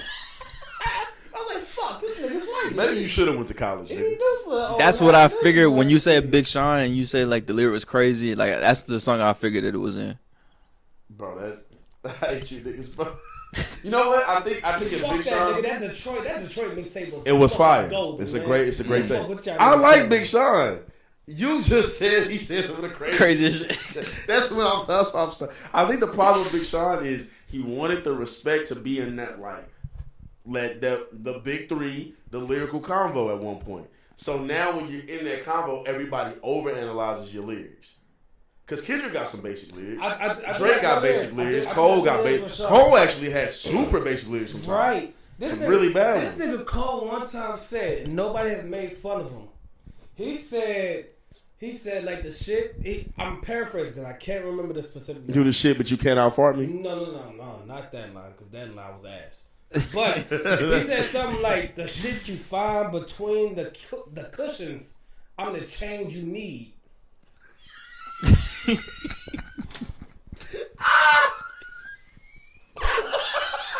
That's what he said. That's what he said. That's fucking horrific. That's man. what he said, man. I swear And to God. Cole got up, man. I love Cole, bro. Cole got throw fueled out some of up. those lines. He'll throw out some of those lines. Rick on the line, boy. He'll throw out some of those lines.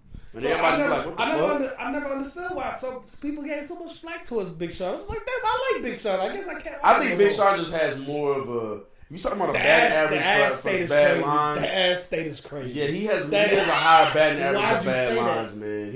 He has, or I could say misses. He has more misses. Set a house up on their ass, and that's an ass state. If J. Cole's shooting at about like a 47% clip, so makes and then some misses, that's unfair because he has a high percentage in that. Say Cole's at like a 70-80% clip. Okay, you gave him more than I was gonna give him. Okay, but just I in was gonna terms say of 60. Okay, of good lines, and then he probably has like a nice like 20% of like, man, that's Something I would call filler line. Yeah, but see, filler and bad lines are different. Mm-hmm. I'm cool with filler. Big Sean has some horrific lines. Fabulous has some horrific lines. Kendrick got some bad ones. Drake has some really bad ones. That Channing Tatum shit sucks. Channing Tatum is terrible. That was never great. That was never good. Got so many. What's that Yugoslavian one he just said recently? Fuck, got man. so many checks. It was something about Czechoslovakia. Yeah. What the fuck? Drake, that shit was not hard, nigga. You know it. And that's why you said what the fuck like that. That wasn't to let the bar breathe. You knew it wasn't good. You just wanted to say some other shit. That was not a good line, nigga. No. That shit was not it. See, like, yeah, oh my God. That's why when you say Big Sean say some crazy shit, I had like, all right, what the fuck did Big Sean say that movie? And I used to like Wale a lot too. I still like Wale. Yup. Wale back in the day used to go stupid crazy. Yeah. I remember it was 1,000 miles and running. My God. it was another one he made. Girl songs was hard. He made one Barry Sanders. I like that one. Mm-hmm. I like that Wale one. was tough, man. I like Wale. I fucked with. I wish he would've got more. Freshman year. Wale should have had the spot Big Sean in the occupy. If you was asking me freshman year who's my favorite rapper, I was gonna tell you. Yeah, I was I'm gonna not tell mad you it was at Wale. that. At that time, I'm not mad at that. Yeah, I was gonna tell you it was Wale. I'm not mad at that. That legendary song was. My mama loves Wale. I think Wale has one of the most unique flows that's ever graced hip hop. Ambition was a good song. Ambition. That whole album was That's really a really fucking good album. fire. That's a really good album. White linen on that shit. My God, I don't even want to talk about it for real. Bro, he's a beast. I don't even. Want to talk about I think Wale get a lot of bad flack mainly because of him. Wale wanted to be bigger than what, think, than, man, than Wale- what he should have accepted because he was already big. Just accept who you are. I think Wale has corny moments and it fucks with people. So if they don't and it's already the fuck moments. with It's him, not the music. He has Yeah, it ain't the corny music. moments. It's not the music. It's only not complaint the I've ever music. seen about his music is that it's forgettable, which okay, kinda. A lot of music comes and goes nowadays, but it is his music you can hear an album and kind of be like over it or not over, but like he's not really a single artist. I might So say he don't make a lot of singles. that song "Matrimony" was a pretty good one. Oh my God! That, Matrimony, Yes. yeah, that was a really good one. Yes. I think Wale does it. He has some singles, but I feel like a lot of his albums, especially after that initial like run of him being like popping, he kind of just stopped caring about doing singles. So he was making really good projects. Mm-hmm. But if it was forgettable to you, it's probably you looking for a single or something to ride around to. Where he makes an album where you cut on one song, you probably should hear the whole thing. The whole thing, yeah. And let it flow out, kind of. So now I'm about to ask y'all a crazy fucking question. All right. And it might take y'all some time to think, but I don't want y'all to think about it much. I just whenever I ask you this question, The first answer that pops into your mind, give it to me. The greatest album of all time. What's the greatest album, regardless of genre? What's the greatest album you've ever heard of all time? I was about to say I don't know the name of the album. It's a Michael Jackson album. It's one where he had the song "Change" on there. I wish I could change that one. Earth Song, like with Earth Song on there. I felt like on the album too. Is that not the album with Human Nature too? I felt like that one. You're talking about Man in the Mirror. You talking about? It wasn't Man in the Mirror. It wasn't that album. Let me see what album that would have been on. I about to say, I felt like that album had like a global impact, like with that album. So I would put that one right there. I mean, you talking about the beast of all beasts. I know what you're gonna say. By the way, I'm about to say I can't think of the. You're gonna say one that is. I think if I know you like I think I know you. You're gonna say one that is a popular choice, but also isn't the most popular choice. It's one of those real music head answers, and I'm not saying it in a bad way either. That's kind of crazy. I kind of want to know what you think I'm about to say. You gonna say something like Stevie? Oh fuck! Now I gotta change my answer. I knew it. I'm like, you're gonna say Stevie Wonder. Ain't no wrong with that because I knew you're gonna go there. I had a couple of them pop in my mind. I'm gonna dig into Stevie Wonder's discography a little more as I need to. I think Stevie Wonder's one of the greatest, but I just haven't like. He did it while he was blind. nigga, let you visualize everything and he couldn't see it. Ain't that something? The nigga wrote the music blind.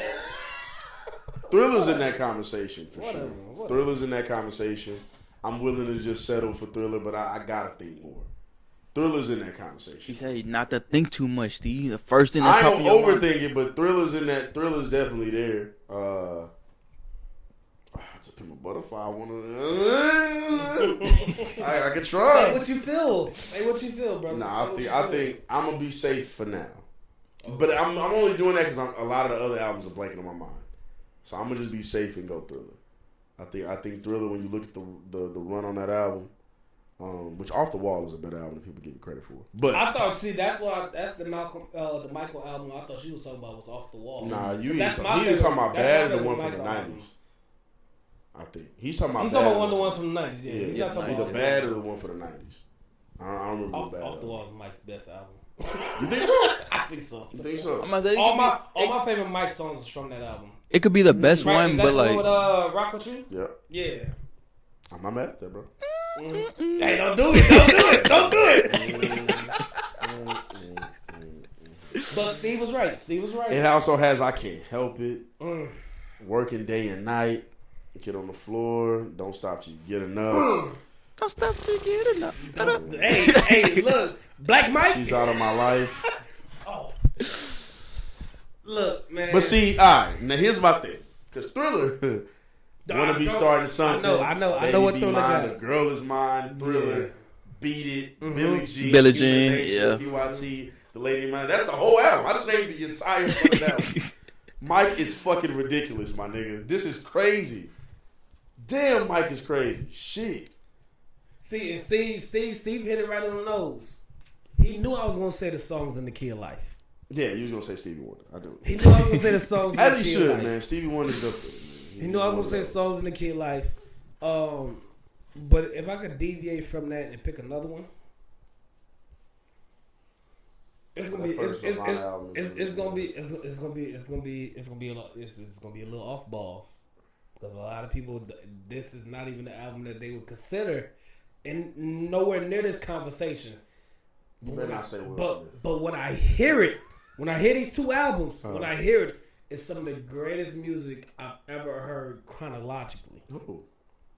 One, Jamie Foxx Unpredictable. Okay. One, Jamie Foxx Unpredictable. Okay. It's two, Maxwell's the one with Pretty Wings on it. Summer's my God, it's like on the tip of my tongue. Pause. Well, what's the one? It's Summer something. Summer Black Night, Summer Black Ink. What's it called? What's that with Pretty Wings on it? Yeah. Let me see. That's the one he did with the full Black Summer's Night. Black Summer's Night. Okay. Black Summer's Night. That's probably a really good album. Those are two of the greatest albums I ever heard. And then Anderson .Paak got an album. Which one? Malibu. Malibu. Okay, I'm not mad at that. Yeah. That's some of the greatest music chronologically. When I hear from start to finish, it's like, my fucking God. A good body of work. I don't make music D'Angelo's first nearly album. as... You know what? My little brother's a D'Angelo nigga. D'Angelo's first album is like that. Mm-hmm. I think Voodoo Child might be like... Is Voodoo Child the first album? It might be. I think Voodoo Child might be the first album. D'Angelo is like that. Erykah Badu's first 2 albums are like that. Her first 2 albums are fucking crazy, bro. Mm-hmm. Yeah, Voodoo Child is... No, Voodoo Child I think is the second album. Brown Sugar is the first album. That's my brother's favorite shit right there. My little brother, Shad Dede. Brown Sugar? Shad Dede, yeah. Yo, my little brother a big D'Angelo fan. I don't know why. Well, I know why, but it's like, yo, that's so crazy coming from you. Mm-hmm. You know what I'm saying? Because he's a young nigga. And you like D'Angelo? Okay, cool. I don't mind it. You know what I'm saying? I like Brown Sugar. I like Brown Sugar as much as the next nigga. You know what I'm saying? But that's your favorite? All right, cool. Brown Sugar sound like some old shit. It's late 90s. It's late 90s. The Voodoo Child is the one that got Devil's Pie on it. That's my shit. And how does it feel? And I was so close to saying Ready to Die. D'Angelo also has another album that people love. I was so close to saying Ready to Die. Ready to Die can be in that conversation. So can Illmatic. So can Reasonable Doubt and Blueprint 1. And In My Lifestyle Volume 2. I disagree, but that's okay. Oh, why you disagree with I think the best volume is 1. I think one? the best volume is 1. I might be getting them confused. Which one had Imaginary Players on it? 1? Then Yep. this one. Then he's right. So we agree. Okay. Yeah, he's right. I always get it confused. I get it confused on which one. Because I think 2 sold the most out of the volumes and had the most hits. But 1 to me is a fantastic follow-up of Reasonable Doubt. Like, I love 1. I love volume 1. Pac, I think Me Against the World, and All Eyes on Me, but All Eyes on Me can be considered, but Me Against the World to me is his best album. I can consider that in there. If I want to be, because I love R&B. Rap is probably my favorite genre, but I do love R&B. So there's some older albums I need to tap into, like Stevie. There's Gotta some Maxwell tap albums into I need to Stevie, tap man. into. Stevie was crazy. There's some with Prince the albums I need to tap into. Oh yeah, you do. Yeah. So when it comes to, Prince, at one point, Prince was releasing a lot of bullshit. Just because he was trying to get that Warner Brothers deal, you know what I'm saying? So Prince is a little releasing different. a lot of bullshit. So when it comes to rap, I can name off a lot of my favorite, like what I think is arguably the best rap albums. Cube got 2 back-to-back that are crazy. America's Most Wanted and Death Certificate. It's a few, like just off the top of my head, I can. And I'm only in the 90s right now. I can keep going, but I'm probably gonna stop right now because I'm high talk fast. And then that 3-headed monster that Kanye dropped. Jesus Christ! I didn't even, bro. Jesus. Kanye, and 808s is a good album too. I'm gonna say I wasn't tapped into Kanye around that time. He dropped. Hey, I'm gonna let you know right now. Kanye dropped a 3-headed monster. Why it's not that bad that you missed out those? We were young, so there were things that I understood on there, and the things I didn't until I was older. I'm gonna say I remember. I think like College Dropout became way more relatable when I was the first 18. artist that I actually like listened to was Chameleon. Hey, that's funny. For some reason, the first artist I can remember is Ludacris. Mm-hmm. Yo, for some reason, I don't know what. That's how this is the younger us now talking. Because Luda was the first nigga I can remember. Luda and Bow Wow like the first 2 artists that like I really like. Right before 50 Cent became big, and Nelly. Them 3 are like the first few artists I like. No, I know who that guy is. Because Nelly also had this song at the end of the Scary Movie movie. And I remember the first song from Chameleon there, Riding Dirty. That's the first song I heard. Well, but Big Mo is also in that discussion for me too, just being a Houstonian. Because like you heard that I was at the club one. That shit dominated the radio down. Mine was Luda and then Mystical. I learned about Mystical. Oh yeah, Mystical. Yep, Mystical. For I think my mom done met Mystical at the Capitol in Galveston. Back when he was coming down to Houston and shit like that. Yeah, Mystical's another one. Cause that nigga was, bro, Danger and all that shit. That shit was on the radio all the time when I was a kid. Danger. It on the floor. The nigga right shit. Sing it! Been so long. That nigga was just going crazy, bro. Hey, real talk. Mystical is one of the most unique rappers to ever. Man, I hate that he's a fucking sicko, man. And what's crazy is Walked in the club with my dick in my hand. Hey, look, he's a sicko, but what's crazy about his style is that one, you can't copy it because it'll be clear that you're copying this nigga. Yep. Which is why I think I made this statement maybe like a year or 2 years ago, whenever the verses was famous, and I say, yo, if a nigga try to do a verse with Mystical, it's gonna get tough. That's why I wish he wasn't a fucking sicko, bro. It's gonna get tough. Had he not been a sicko, he'd be celebrated so much more for that. It's gonna get tough. He's so unique. It's gonna be tough. It's gonna be tough. He's a fucking sick nigga. Also, another rap album I want to throw to the greatest albums I've ever heard, Dog Pound. Doggy Style? Doggy Style. Yeah, that's what no. That's the 90s one that I did say. And The Chronic. The Chronic is crazy. 2001 is also. Niggas sleep on how big Snoop Dogg is. Snoop Dogg might be the most recognizable rapper of all I time. don't think niggas sleep on it. I think everybody. Snoop Dogg might be the most recognizable. Didn't he drop some projects with like Dre around that time? He dropped that is what he is. Okay. He was on. He like I said, right I'm not musically inclined like y'all, so I'm asking these questions. Nah, he was writing for Dre on The Chronic and featured on songs on The Chronic, and then Doggy Style was his debut album, produced by Dre and other people. Like, now, real quick, we're gonna wrap this shit up real soon. Yeah. What sport are you most knowledgeable in? I'll say football right now. Football. Mm-hmm. So if I ask you your top 5 quarterbacks, you can give me some. Or I can give you some. Top 5 football players. Can you give me some? I can give you some. All right. So we're gonna talk. Can you do that for me? Almost there. Top 5 football players. I'll say Drew Regardless Brees. of position. Drew Brees, number one. That boy New Orleans. Drew Brees. Ray Lewis. Drew Brees. I was about to say Eric Berry. A lot of people. Eric Berry, they came back from cancer and did that shit. Yep. Yeah. Mm-hmm. Mm-hmm. I was about to say, then I'll go ahead and throw Patrick Mahomes up in there. Okay. Of course.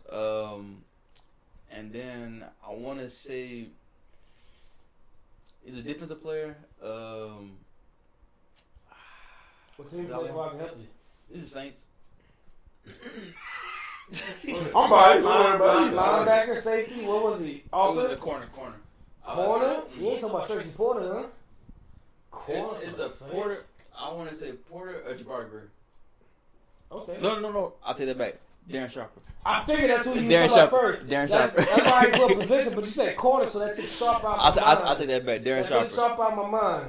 Darren Sharper. Okay. So, Steve? top 5 like favorite or best football players? Yeah.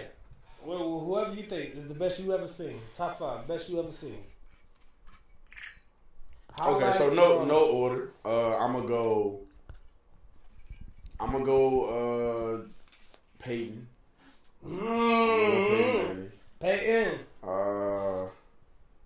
Because I heard his name so much growing up because of what my middle name was. Okay. I gotta throw Lawrence Taylor in there. LT, yeah. I'm gonna probably go after that. Randy Moss. Randy. T.O. Because now we're just getting to my favorite. Like, yeah, just getting the guys I love. Right there, right? That's 4? Yeah, I love them too. And then after that, because see, part of me trying to think of guys that I really watched and like I'm not like that nigga's nice. Sharp. No, let me stop. Wait. I'm gonna save him. Say who you thinking of right now. He done saved y'all. Say who you thinking of right now. Oh no, there's no somebody caring. Shout out CJ Stroud. He gonna be. CJ Stroud will be in this list. Right. I knew you was thinking about No. CJ Stroud is like in my favorites right now, but I'm just thinking like he's one of the best quarterbacks I've ever seen. I'm not mad at that. CJ Stroud is one of the best quarterbacks I've ever seen. I watched that nigga dismantle my Steelers. I said, my God. Because Brady was dope. God. The name that was on my mind it's like 3 names that's on my mind. 4. Brady, Mike Vick. Okay. LT running back, LaDainian Thompson. Yeah, the second LT. And Adrian Peterson. Ooh, AP. They're like the 4 names that are like on my mind right now. That's funny, cause I still got that picture when we had met AP at the track Yeah. meet. I still wish I would have met him. I met AP. I remember y'all came at school with that shit. But I it was so- crazy. That was Niggas a crazy was time. y'all came at school, That was like right after the situation happened with his daughter and stuff like that. So like he wasn't really like He wasn't there. trying to be Yeah. like that for real, you know what I'm saying? But yo, when I saw AP and I saw this nigga, I said, yo. Big ass nigga. I said, yo, this nigga like he was sculpted. You know who looks fairly normal, but they were a beast? Arian Foster. And Rashard Lewis. He was a vegetarian. Yeah, especially by the time I seen him. I seen him in 2019. Yeah, he's in a person. vegetarian.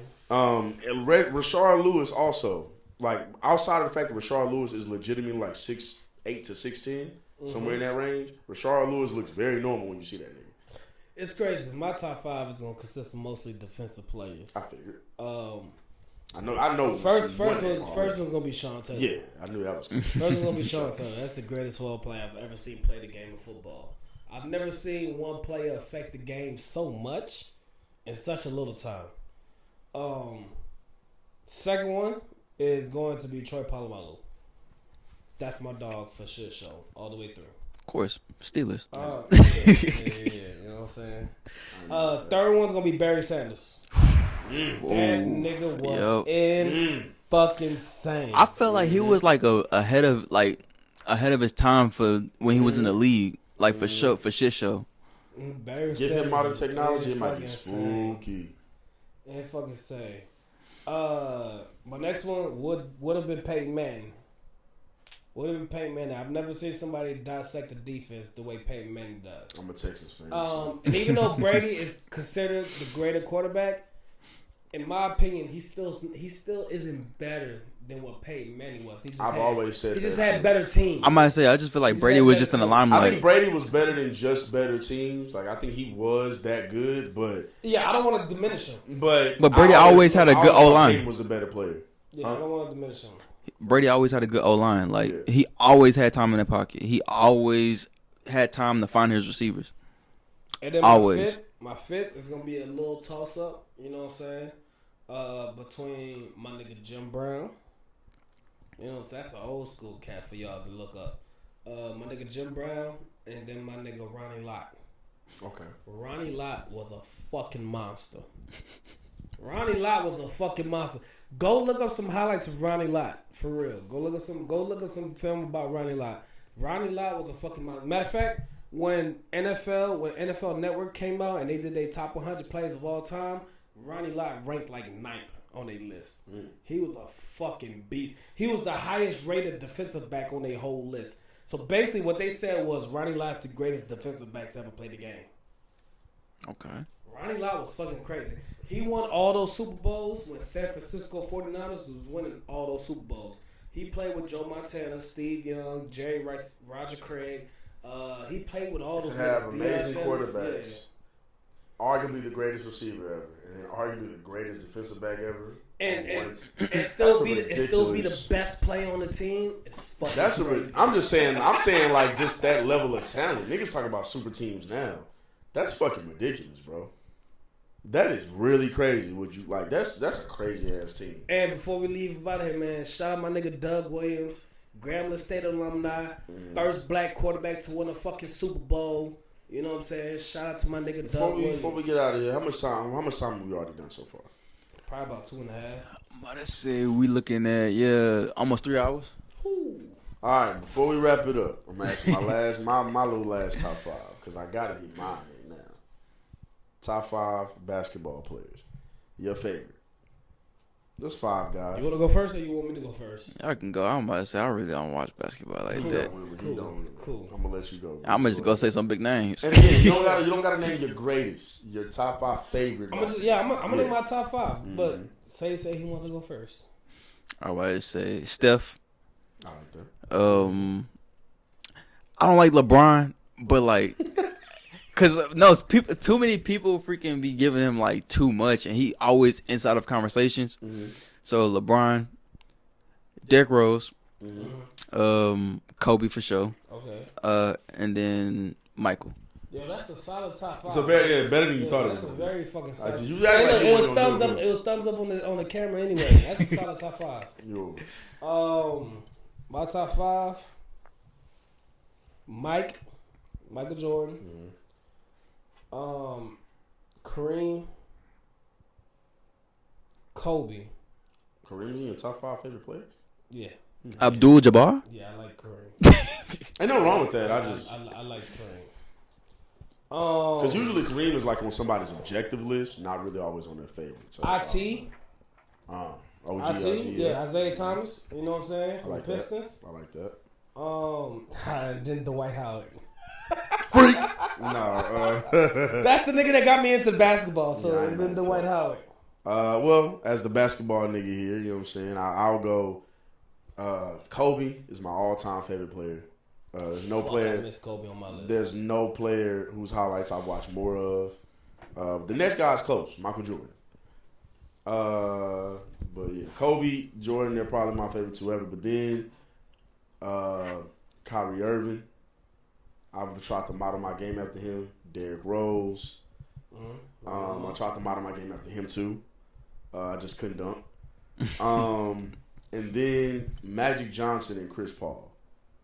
Oh I got it. God. They're like a split. They're like a split. Man, if you'd asked me my top 10, Magic, Chris Paul, Kobe, and Giannis would have all been in that list. How about to say those guys, like especially Kobe, Jordan, and Kyrie, they're like kind of my 3 favorite players all time. But like, yeah, Magic Johnson, Chris Paul, I can't even like separate it because Magic is the greatest point guard ever. But I'm saying like, I tried to model my game after Chris Paul as well, but also Magic Johnson, man, he was a fucking beast, bro. I want to have a Chris love Paul watching conversation with you, but we'll have it on another episode. Yeah, we'll do that another We'll have it time. on another episode. I'm about to say, can I add like Rose, one more player on there Yeah. that go along with Mike? Dennis Rodman. You a freak, boy? Nah, but I'm about to say I ain't mad at that. Yeah, I like I'm about to say he definitely helped them out when it Like a came to motherfucker, them bro. winning them championships because yeah, I'm about to say they wasn't don't. winning. Well, look, y'all go ahead and subscribe to us, man. Truly Hit the About button, Nothing turn on podcast. notifications. You know what I'm saying? Y'all be easy. I'm Steelo. That's Goose. That's Love. You know We what talking I'm about saying? a lot of Vaughn. real shit. You know what I'm saying? Tap in with us. Y'all be easy. Yep.